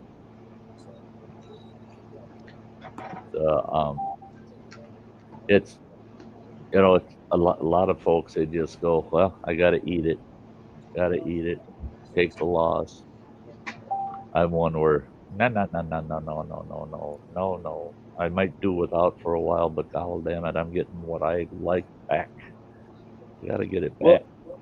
Yeah, I had a lot of folks that are like, why aren't you pissed off at your friend? You should be pissed off at your friend for wrecking your car. And I'm just like, you know what? It's a fast car. It does silly shit. Whatever. It happened. What year is it, Roland? 2007. Yeah. It's like you said, Roland. 45,000 miles. Supercharged, yeah. But he's my like friend. Roman said, he put him behind the wheel. Right. Roman said those magic 3 words. Get on it. That's what I said. I said, go ahead, get on it a little bit. Doing he got on it. turn. He should have stayed on it. If he'd have stayed on it, it would have just spun out in place and stayed right there. But he let go. And decided to go for the brakes. But yeah, whatever. I mean, it is what it is. It's a fast car. It's a fucking nightmare. I mean, it is difficult to drive. If you don't know how to steer with your gas pedal, you're not going to be able to drive that car very well. Yeah. Well, I had a 1940 Ford Coupe, and it was that car was just built for the track. That wasn't built really it wasn't a hot rod to be driving around town. Drove it around town because I knew the car well enough, but the guy I sold it to, he says, holy Jesus, something's hung up. I go, what do you mean something's hung up? He says, the clutch is hung up. He says, I can't depress the damn clutch. I said, oh yeah, sure you can. And he goes, no, it's locked up. I've tried depressing the clutch. It's locked up. And I said, shit, get in the passenger seat. And I jumped in the car and I got in there. Got her in the gear. Said, here we go, down the road. And he goes, how the hell did you get that clutch to depress? I said, you see the cringe on my face? I said, that fucking clutch is 285 pounds. Yeah. I said, when you let your foot slide off that son bitch, it's like direct drive right now. Yep. And I said, so you're going to have to man up and work on that left leg of yours if you're going to drive this car. Sure as shit, that boy had his foot slip off that clutch at a stoplight. And he never got hit, but 2 other cars hit each other trying to get away from him. Oh, shit. And he said, it was bad that my foot slipped off. And he says, and I don't even remember what engine. We had a big block in that, but it had enough torque. It just hopped its ass out out in the intersection, and he hit the brakes thinking he's going to stall the motor on that thing. Bullshit. You ain't stalling the motor. You can't stop it with the brakes if you got Yeah. the clutch released. Not with that torque. And he was trying his damnedest to push that clutch in while cars are zipping around him. And finally, 2 cars hit. And he said, I got it stopped, and it was only about 18 inches from T-boning another car. I said, oh, yeah. I said, what did that cost you? He says, actually, he says, my insurance company is saying, no, he didn't hit anything. He's not going to, no, we're not paying shit. And but yeah, the PO, you know, the Popo went and wrote him a $568 ticket for careless driving. So, B-Lady's calling in the night. Have a good night, B-Lady. Good night, B-Lady. Hey, Sty, nice to see you out in the yak there finally.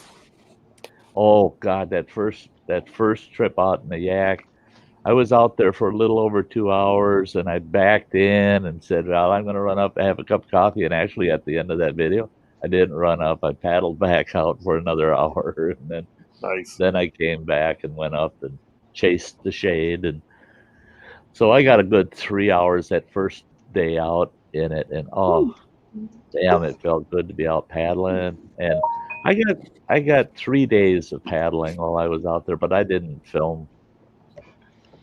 I don't know if I filmed the one day I was fishing. I think I might have filmed when I was fishing. I got so much footage from that trip, it's pitiful. Half of it I'm not even putting up because it's just too many videos. And hey, good night, James. But hey, Donald Morris. Donald snuck in on me. I didn't see you, buddy. Nice.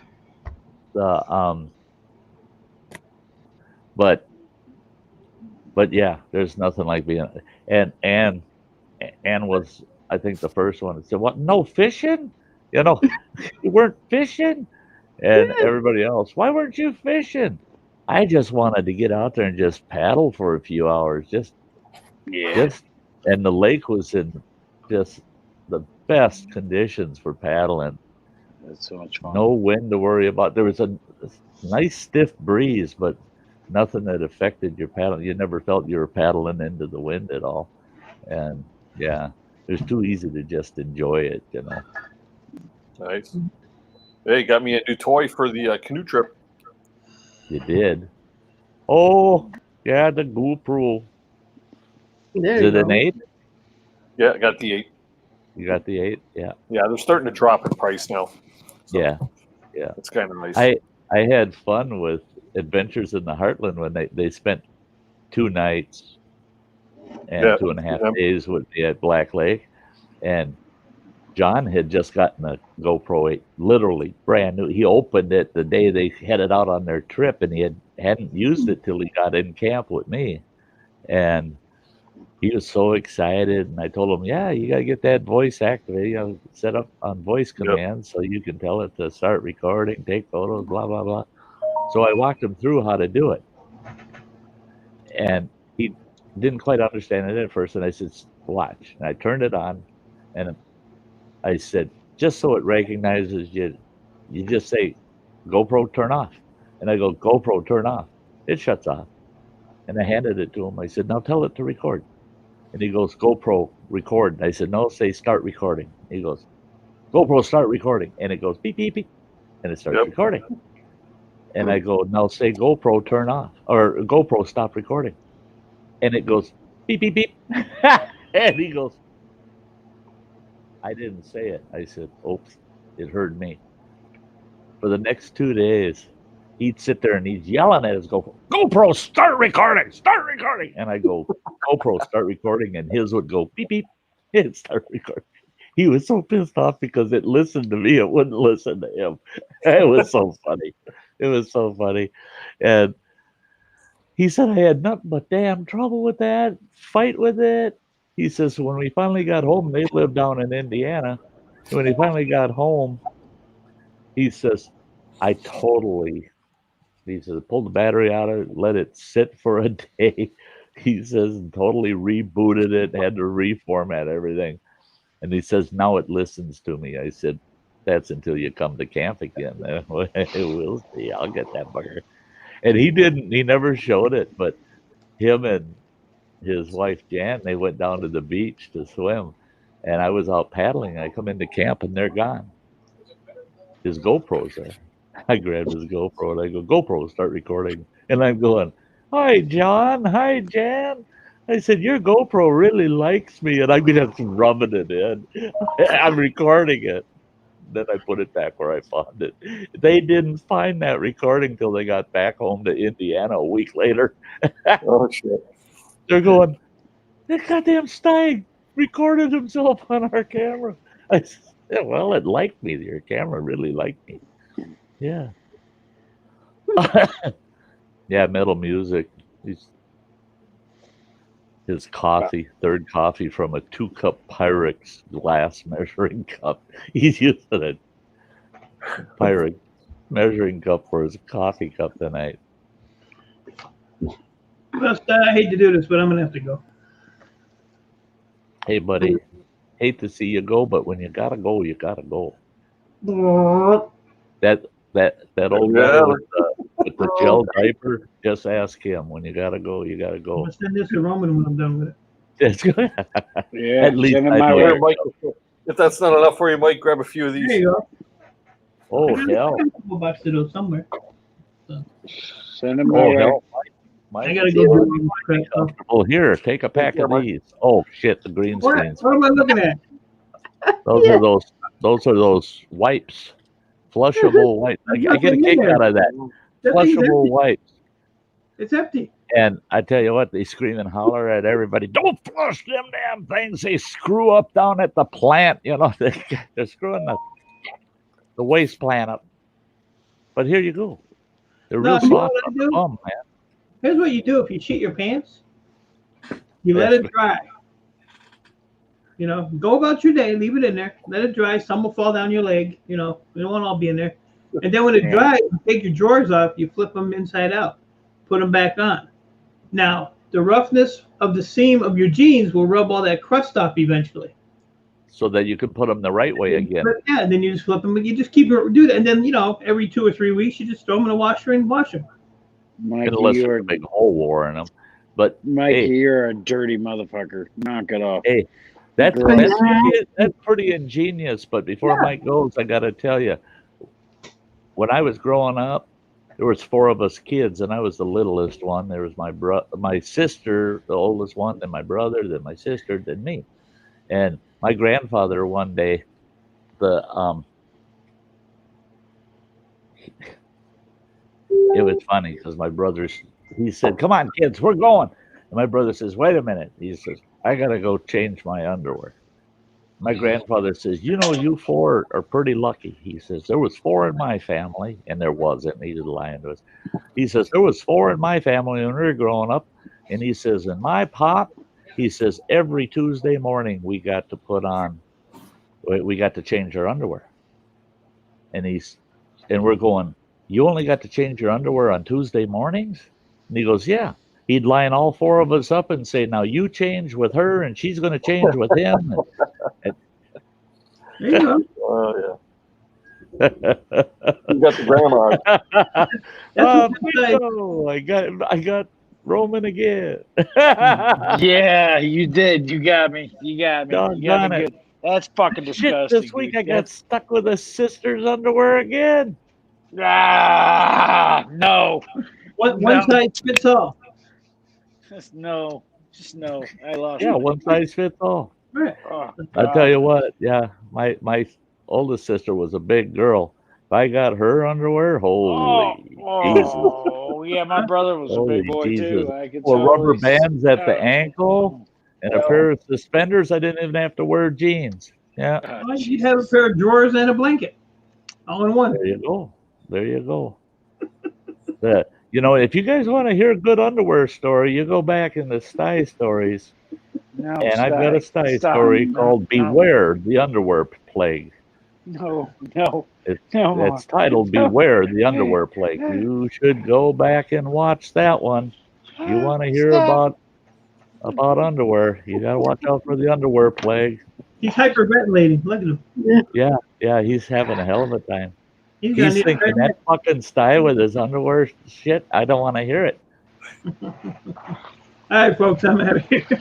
You have a really good night, All right, Mike. thanks for having me up. Oh, Dan, Mike, You man. betcha. Roman, you get the salute. There- All right, Mike. You got it, brother. Take Yeah. care of yourself, all right? I'm Be glad good. to see those two are still friendly. All right. Take care of yourself, man. I love you. Love you, Mike. All right, I'll see you all tomorrow, probably somewhere. You bet. You have a good night. Hopefully. See you later. Everybody in chat, have a good one. See you guys. Yeah, man. Take care. Yeah. I like that Yeah, dude. you know, He's- Dennis, you are aware that all my computer equipment crashed, right? Yeah. I've seen that there. It was back and forth with you there a little bit on it. Yeah. So you're all It was set up now? The new computer in? all set up. Good. The what's been real fun is transferring. I got a local IT guy worked on my old one, and he managed to get, and it sucked because if he would have let me know, I would have brought him a stack of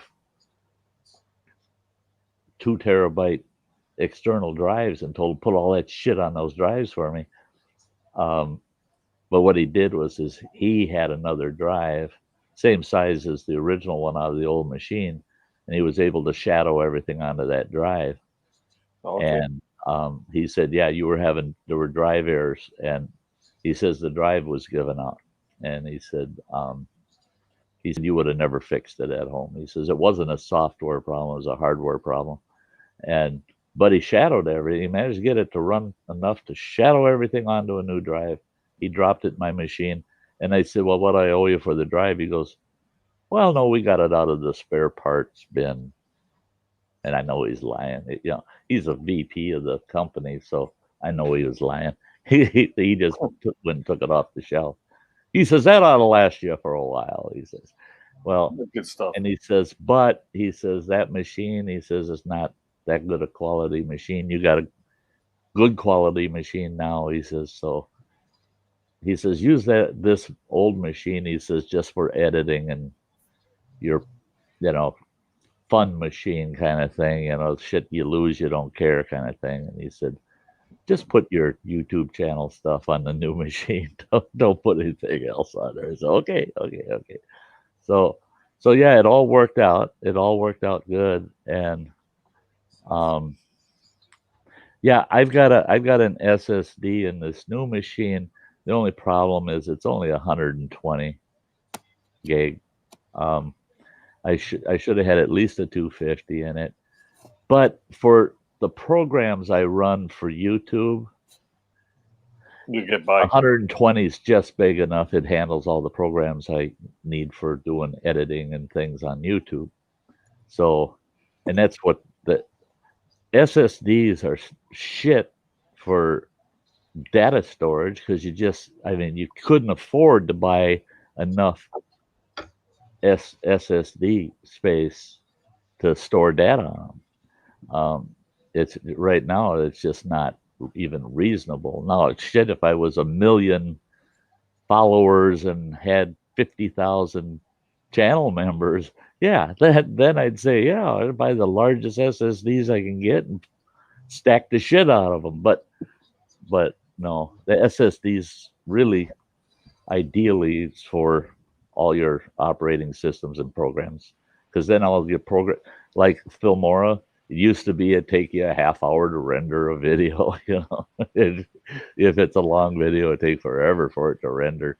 Now I hit render on a 30-minute video and it takes about 8 minutes, 5 to 8 minutes. A 15-minute video, 3-4 minutes, it's done rendering. And Yeah, keep what you can on the SSD.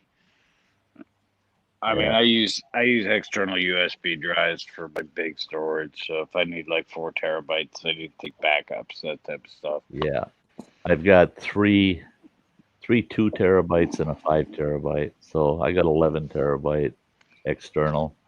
And If you need anything, hit me up. I might have it laying around. Because Well, I'm a computer geek, man. I have shit yeah, just laying around. I probably uh, have a 120 terabyte disk up there sitting in the drawer doing nothing that I could send you, and you could have it. It could be your D drive or whatever, where you want to holy store some shit, eh? temporary data or whatever. I mean, Holy seriously, shit. all you gotta do is ask, and I might have it. It's, and that's the only thing that I'm looking at upgrading is trying to get a large volume, large terabyte I might drive. have it. The yeah, just let me know what you need for shipping and how much you want for it, buddy. I wouldn't That's charge you shit, dude. I'd just ship it to you. It wouldn't matter. Jesus It's Christ. just get it He's out the of my same. house. He's the same kind of asshole as E-Waste Mike and Spicy. I'm a huge asshole. You can Yeah. suck it. Well, I never got such an ass chewing that the folks that pooled in, they all said, "Hey, no, Sty, you got it. We got to get your ass back up and running. We can't have you just out in the chat once in a great while on other people's streams. We got to get you up and running." I told them I ain't gonna get running for about a month, 2 months at the most. I'll put together the revenue. I'll get it together. Well, they weren't fucking happy with that shit, and I told them, "Don't do nothing." Holy shit, PayPaling me this, PayPaling me that, and one of them, I sent it back to them. They sent it back to me. I sent it back to them. They sent it back to me, and finally they said, "If I gotta come over, you're not gonna like where I put this money." Right. They said, "It's not gonna feel good." And I said, "Well, fine, son of a bitch," And I, it was tough. And Phil knows how it is, how it feels, and he Yeah. said the same thing with his situation he's in. He says you try to say no, and then you start realizing you're pissing people off. And so finally, I just gave up, and I just said, "Do what you do, but every single penny goes into the channel." And Yeah, I don't care. and, I mean, and like I sent Jeremy Bell my GoPro 4. I was like, you know what? I don't use this thing. So I sent him my GoPro 4 with all the accessories and everything. I'm like, you want to do, better quality videos? Here you go. Here's freaking GoPro. It does 1080, whatever. I mean, yeah, just here it is. It's free. I don't think he ever used it. I don't know if he ever read the manual. and that's it. Well, like poor Samantha, when she was back in the days when we kind of miss those days when she's in her kitchen and she's got her big old glasses on and she's looking and trying to read the chat and shit. It was so funny. And then she wouldn't perform because her microphone was giving her trouble all the time. It would cut out, or she'd sound like a robot, or it was just nasty all the time. So I asked her for her address. I wanted to send her something. She didn't know. And then I messaged her and said, "You got a microphone on the way." I said, "I'm tired of you doing this, having to do this shit." So I just ordered her a microphone and had it sent to her, and she was like, "Oh, why?" And but if she would have said no, that would have, I would have been hurt by that. It's a gift. Because it was a gift. Yeah, that's it. To me, if it meant I was gonna literally make myself ill from not eating because I sent my last few dollars, I'd say give it a month and I might be able to send you a microphone. But if the resources are there, yeah, if you got it. I always say meet your needs, then you can help someone else meet a need, with the extra. If you got a want and nobody at that moment have needs that you could help meet, get your want, Yeah. I always make sure my needs are covered and before I address my wants. And that's the way I Yeah. saw the breakdown was, okay, I want to get fully restored, but I don't need to. It'll only be a month, maybe two, and everything will be back. Well, an that was the even thing with playing field. That was the thing with Jeremy is like your video quality is shit, and he wanted to be, he wanted to post consistent videos and have quality videos out there. So I was like, I got this thing sitting in a box in the basement, cost me $400 at some point in my life, but I don't care. I don't care. I'm Yeah. not using it. So you take it, use it, run with it. I mean, Yep. it's kind of like, I mean, we all got a bunch of shit laying around our house Yeah. that we Yeah. don't use, and there might be somebody else that could have have a use for it. So I this year out at camp, the first 2 times. Well, no, it was the first trip out at camp. In fact, the person camping next to me, they didn't have this or they didn't have that, and I'm going, "You're lucky, I got that." I run back to my camp and bring it back to them. They're going, "What the hell?" And I said, "No, I got 3 of those. Here, take one. You're good." And they're like, "What the hell are you doing? You don't even know us." Yeah, but you need that. You're in camp. You need that. So take it. I got plenty. I got more. Well, then when John and Jan came up, John's going, he's going, "I can't wait to get out in the boat and take my new GoPro and put it in the water. And I want to, I want to play with it in the water." And his wife, Jan, goes, "You lose that camera in that freaking lake, I'll throw you out of the boat to go get it." right. And he's going, "Oh shit, never thought of that." And I said, "Oh, hang on a minute." So I went, got my GoPro accessory case out of my truck, opened it up. Yep, there's the extra one. I brought him back a mount and float, and I said, "Put that sucker on your camera and you won't lose it." So every time I see him near the water, I see that yellow float. he's got his camera out there in the water and his float's bobbing around. Nice. And he said, you shouldn't be just giving me that. I said, "I got 2 of them with me and I've got another one at home." Right. I said, "You need it." Yeah. I want to You're spare. using it. You're using it. Yeah. If you're going to use it, you betcha I'll give it to you. Here you go. You betcha. I'm not using it. You use it. Hey, Nicholas Green. I'm so ticked I never got notified. Oh my gosh, Nick. YouTube's fault, not mine. It's the same time every Saturday. Yeah, So- you just got to remember. You just got to remember, Nicholas. And you got the StreamYard link. Thursday and Sunday it's always 7 p.m. Central, 8 o'clock your time. Yep. I don't ever get the reminder either. Just you got to remember. You got to know when it is. Yeah.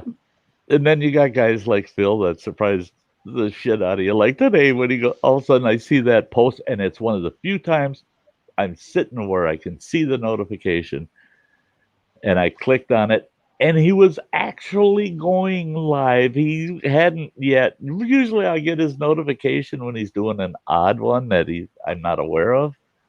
And I get it and I get in there and I'm 25 minutes into it already. But today when he put up that one test, that it's a test, I thought, shit, I wonder how much of that's over. And I clicked on it and it hadn't even started yet. And then it started and I'm like, oh my God, that don't happen. I'll tell you, if it weren't for Ann clues me in on 99% of all the ones I want to watch. So, Ann, you're amazing. She's on the ball all the time, eh? She is. I tell you what, I can tell her 10 times. I sent the link to so-and-so. I sent the link to so-and-so. I sent the link to so-and-so. And then that person comes up and says, yeah, I got the link from Ann. Ann's like our own personal assistant. Yeah, she just... Yeah, we should all pay Ann some money for what she does. She is amazing. Great. She's going to help me out sometime tomorrow. If we don't get it done tomorrow, we'll do it Tuesday. But I'm trying to get my perks off to my members, and I'm having the worst time with Teespring and sons of bitches. I hate Teespring. And she's good at it, so she's gonna help me through that. She's helping me through it. Yeah, between me and Phil, we will work it out, I guess. Yeah, and I get them perks off to my members. And I just, oh yeah, yeah, yeah, yeah. I had find one of my followers order T-shirts off of Teesprings, like from my channel, uh-huh. and it took them over 3 months to get the damn things. Oh, yeah. Really? Yeah, and they Wow. like emailing them. They never reply back to emails and stuff like that. It's like, Oh Nope. yeah, kind of I got that cup from Ann's channel that says link not found. It doesn't have Oh, yeah. anything on Ann on it, and Yeah. it took about 2 weeks to get it. Yeah. And when I got it, it wasn't the cup I ordered. Well, then I've sent them 3 emails. I gave up now. 3 times I contacted them, said, "What do I do with this fucking cup? What, you're going to make it right and this and that. We will return an email to. We'll have a representative contact you. Blah blah." They never do. I got through like in the fourth time. I got a new T-shirt with my logo. Yeah. It just took me like 5-6 months or something. Yeah. Buttermilk with alcohol. We truly need to do this on Phil's. We have bullshit. No alcohol for Phil. No. Well, even I don't mix buttermilk with. That's real milk, though, isn't it? I got a fanny. Oh, that's real alcohol, isn't it? Fanny back. I'm drinking iced coffee with Bailey's in it. Oh yeah. Yeah,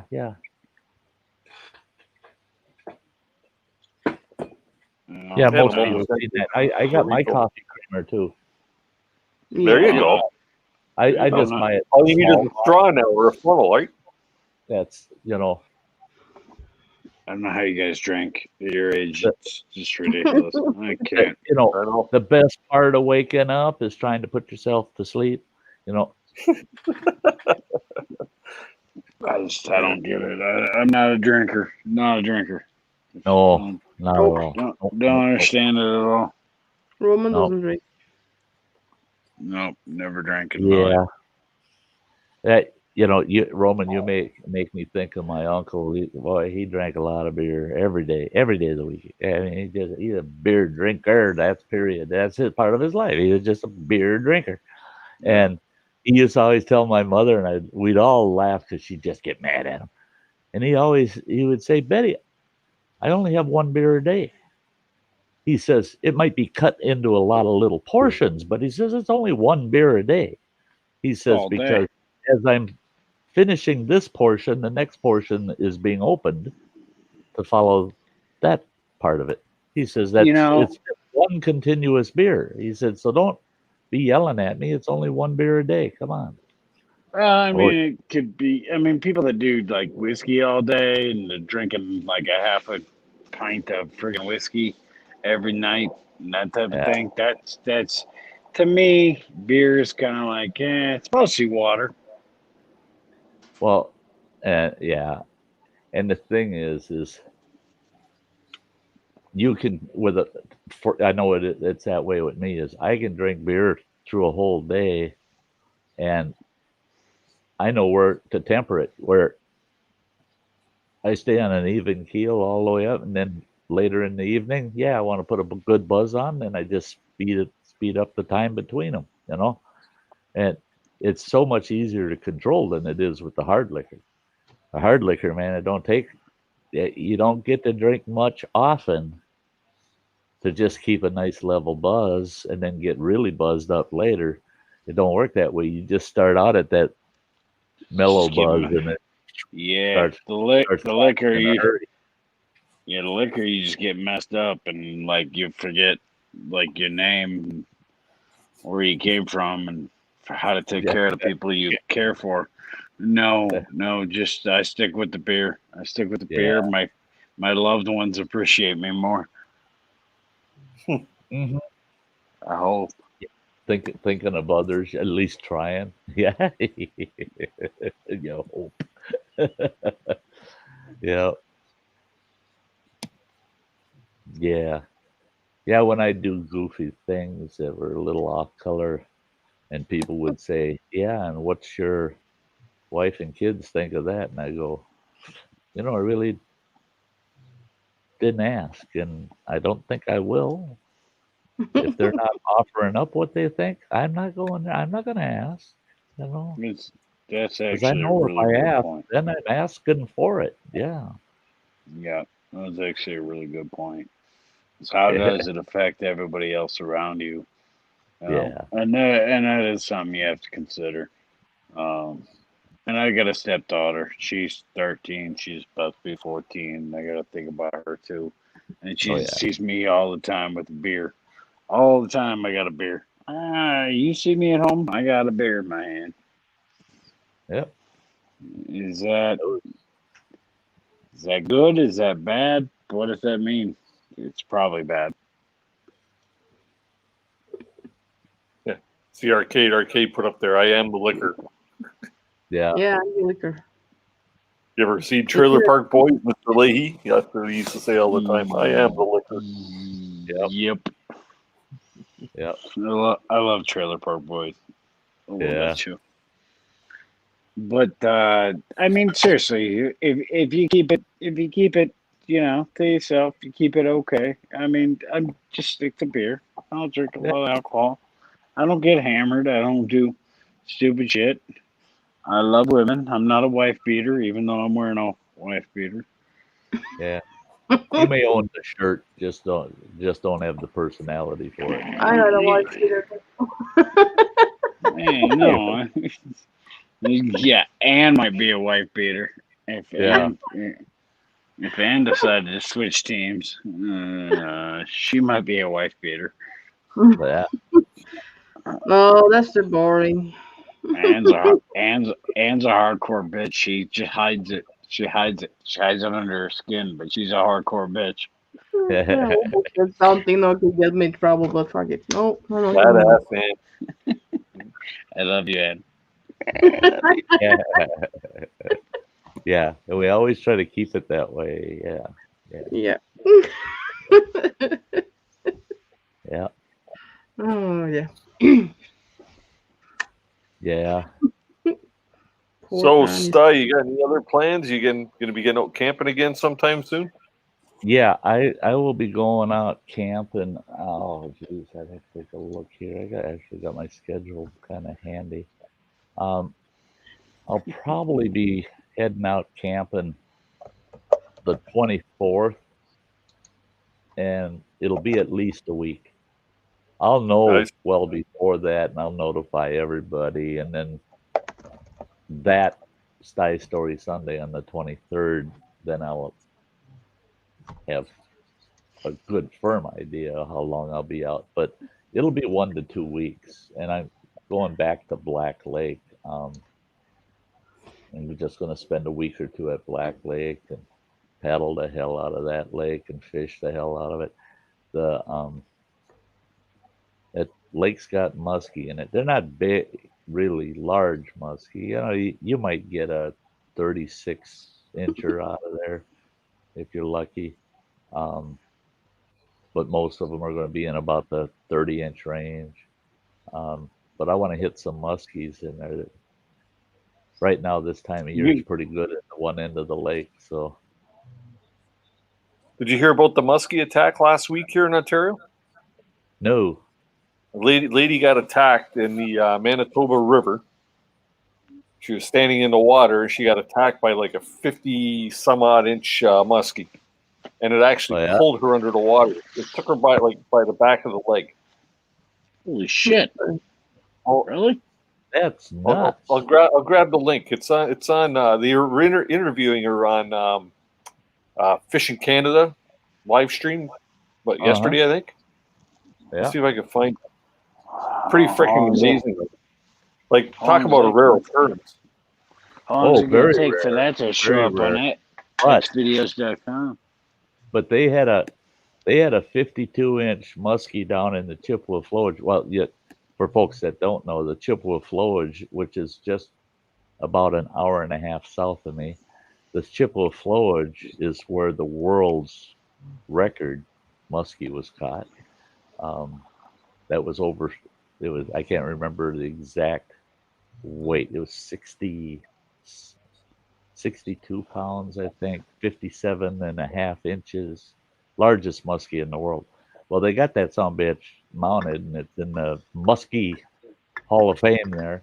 And we were looking at that damn thing, and I'm like, holy bejesus, the mouth on that damn thing is that big. And but it was just a few years ago, they had I think it was a 52-incher, and that thing had a 20-pound northern down its throat. That's just its tail was just sticking up, but it had a 20-pound northern in it. And that thing went after a 20-pound northern pike and was swallowing it. That's one big ass fish. And for them to get, and now thinking of it, like even an upper thigh or a calf, a muskie could mistake that, especially if you're wearing like dark colored shorts or something that would contrast it, make it just look like a leg would kind of look like a northern pike or another because muskies will feed on each other. So the thing probably thought it was a pike or something and went after her and got a hold of it and found out there's a lot more attached than yeah. Cannibals. I don't think I can swallow that. Did I ever tell you about the one year on our canoe trip? My buddy Rick there, he's fishing from the shore at our campsite, and he catches this pike. Had to be maybe 24, 25 inches long. And as he reels it up onto the beach, the thing spit out like a 12 or 13-inch pike. Oh, yeah. So he caught two in one. Like, yeah. It's amazing how big they'll actually attack. Eh? Yeah. Well, and that's, I've been up in boundary waters and watched bald eagles just skimming the surface, just gliding along, and all of a sudden, boom, you see them hit you, and you're figuring they're going to hit a fish. Watch them. Boom. Hit a huge pike, and that frickin' eagle's good and everything it's got. Well, the fish weighs twice as much as the damn eagle. And he's trying to get that fish out of the water, and that big old pike kicking all over the place. That eagle's just hanging on, trying to give it. And they might get up 20, 30 feet, and the eagle just gives up. Too much work, and they'll let that. And we've caught pike that got big talon scars in them where eagles nailed them. I dated those chicks. I've tried to harpoon some whales. I definitely got out of my talons. Yeah. Just kidding. No, not well, really. That's here when you talk about whales, here we get people that aren't from the U.S. come up here, Lake Superior, and they go out on the pier. We got this big pier, tourist kind of thing, and you'll be out there just hanging out, and you'll have one of these tourists from overseas or whatever, and they'll introduce themselves, and we're from such place, and say, well, how are you enjoying it? Well, this is great. And how often do you get to see whales out here? Tell them that this is freshwater. No. Yeah, no. Where are and you, we got people, jackass? We got people saying, is it safe to swim out there? Or do you have any shark attacks around it? We got no sharks in Lake Superior. Seriously, hear that out there? Oh my God. Yep. It's funny. Hey guys, I'll be right back. Give me just a moment. I fill your cup up. What? Yeah, fill your cup up. Soon time for pills, Fuck's sake. Yeah, he's not wearing his diaper. It's an hour yet. Yeah, fill my cup, so I got enough to take them. I get it. Okay. I get it. Get away. Whoosh. You need a spank. Yes, please. You love it. How's the pup doing there, Ed? Dog's getting big, eh? Puppy there. Growing puppy. Yeah. There it is. Turn the light off. Now he's gotten so big. Holy cow. What you doing, mommy? Hey, boy, puppy. Yeah, cutie. Yeah, he's getting big. He's 18. Well, there we go. My fellow maple leaves are officially tight. What? So, I was watching the hockey game here too. My team just got bumped out of the playoffs. Now I can carry on with my summer. So what's the eager try to get on? Roman, where do you live? Where do I live? Yeah, Colorado. Colorado. Okay. Yeah, I'm southeast of Denver. So, Aurora. Colorado. Yeah, I love it up here. The weather's so wonderful. Never been Nobody up there. has any idea. Nobody has any idea how wonderful the weather is up here. And this is like the Southern California of the Midwest. It is gorgeous year round. I mean, it's always dry. Doesn't get too hot. Doesn't get too cold. The snow doesn't stick around. If it snows, it's around for like 3 days and it's gone at most. Generally, yeah. I mean, it's just dry and sunny year round. Love it. Although you will get Mile High Airport. yep, you will get ashy elbows. You better use lotion head to toe every day if you live up here or you come up here. And drink a lot of water because you get dry. It is dry. It's like the high desert. Yep. I'll never forget when they expanded Mile High, and I was out there. Buddy of mine, he's an associate, independently wealthy bugger, but private jet. So a bunch of us, we flew into Denver for a business meeting, and we flew into Mile High, and well, we're out on the tarmac, and we're getting off the plane and heading towards his limo, and I go, what in the hell are these things in the tarmac?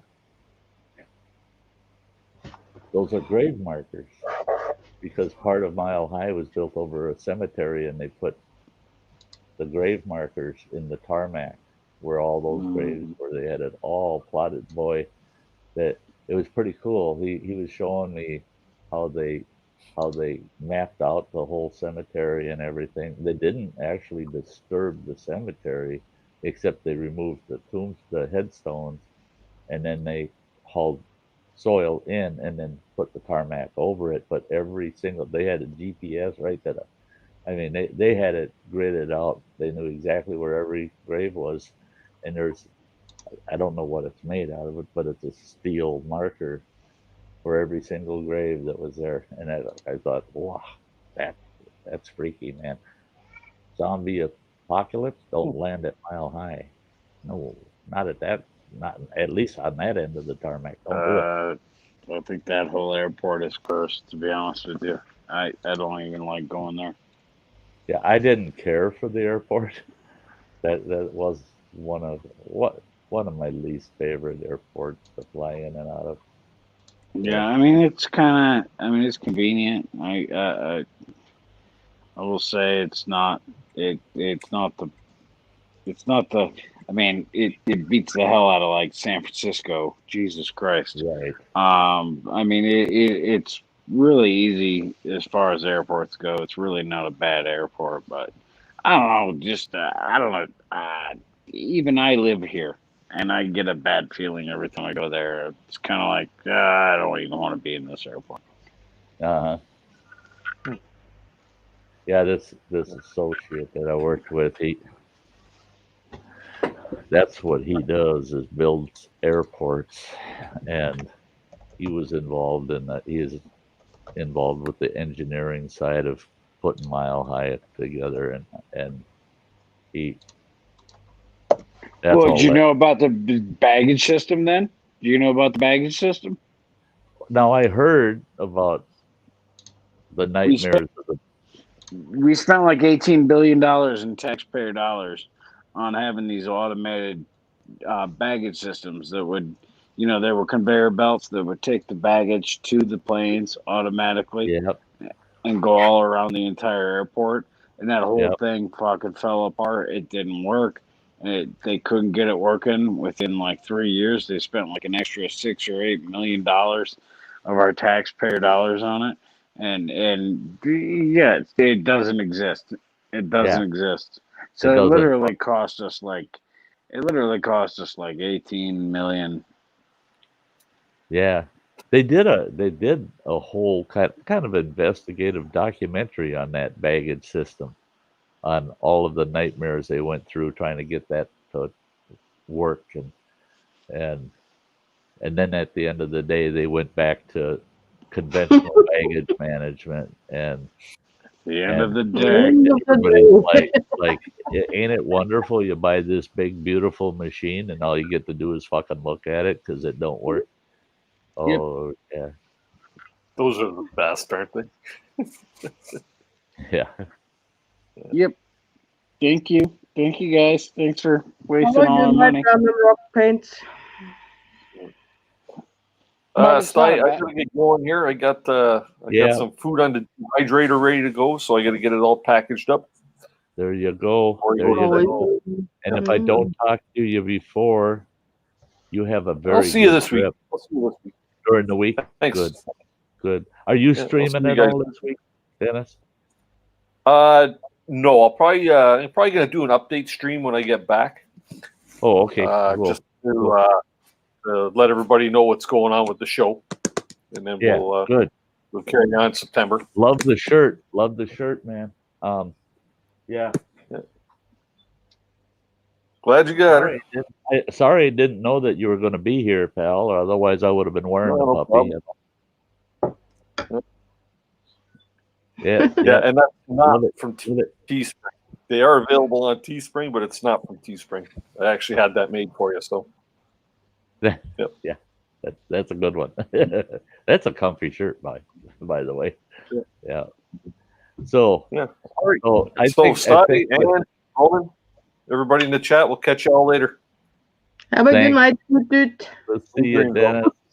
Take good care. Hey, Hey, whoa, shit switch stuff around, you mother. Yeah, I think with that, guys, I think we're gonna wrap it up too. It's 2.5 hours. Yeah. Yeah. I'm ready to wrap it up, brother. I'm good. It's a little early.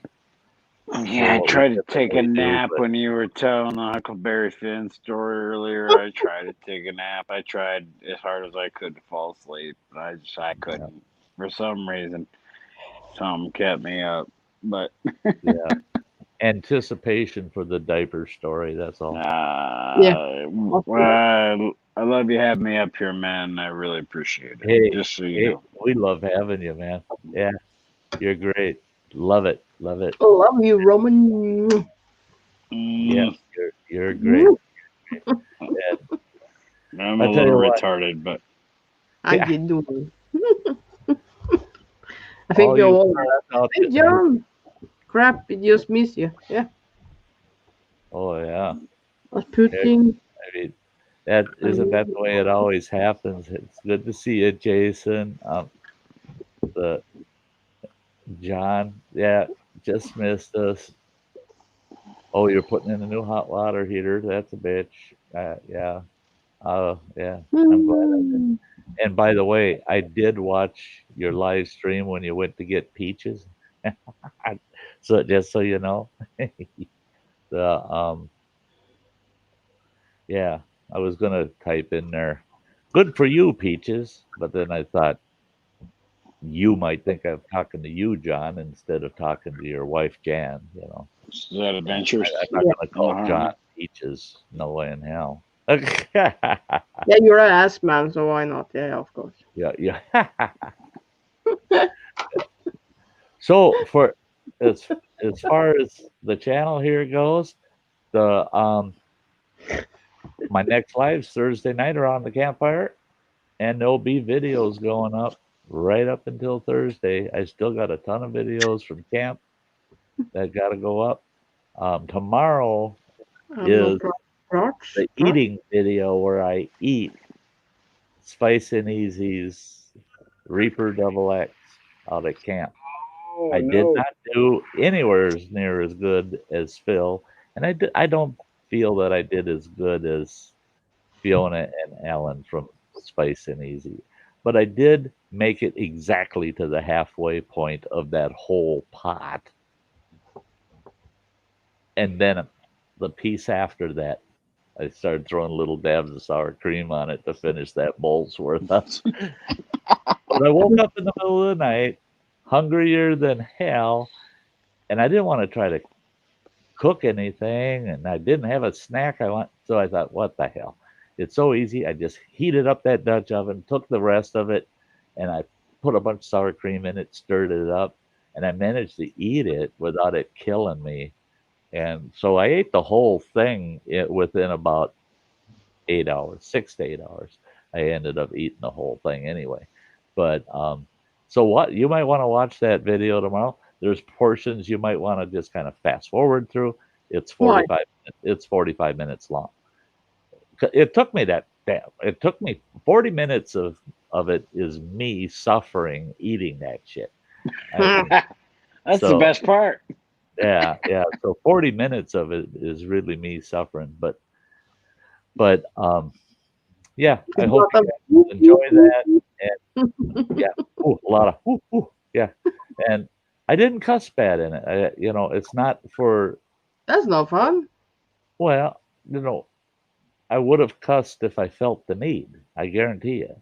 Then you need something hotter. It was bad enough there were people going past my campsite and they're listening to me talking to myself and eating that shit. And it's amazing how people don't realize there's a couple cameras set up. They're just all they see is that old fuck up there talking to himself, eating his dinner, and he's going, That's what I would think. Oh. They're all walking by going, yeah, that guy right there. Or maybe they was thinking that, he's playing with himself. Yeah. Yeah, what's the creepy old bastard? He's making a sick video watch there. out for that guy. Yeah. Listen He's making an outdoor sex video. Yeah. I was not doing the nasty on the picnic table like the He was masturbating. Not this time. I camped solo this trip. Yeah, solo. So low. That's so low. I mean, and I'll tell you what. Never go anywhere without your best friend. You can't take her anywhere. You really can't. You can't. Oh, no. You can't take her anywhere. She will No. ruin your day. Yeah, you'd be lucky to survive if you take her with. That's right. I can get my middle finger turned the right way. Yeah, whatever.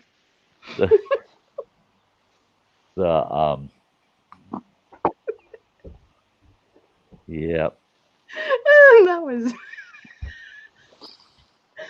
This stream is going straight to hell now. Yeah. Yep, straight to hell. It's all gone straight to hell. Yeah. You guys. Well, Thanks for that, having me up, man. so that we don't end up in hell yet tonight. We're on our way, but I don't want to show up there early. I don't want to show up there ahead of schedule. I don't think I will have to finish there either. Right. So, Roman and love you guys. Love you. Thank you for being up here with me tonight. It's been a blast. It's been fun. Everything went slick tonight. And all you folks out in the chat. And we'll see you all no later than Thursday night around the campfire. So Yes, dear. see you later, guys. Take your Love you, pills. Sty. And I'll take my pills. I guarantee you, Mom. Okay, good night, folks. See you soon, brother.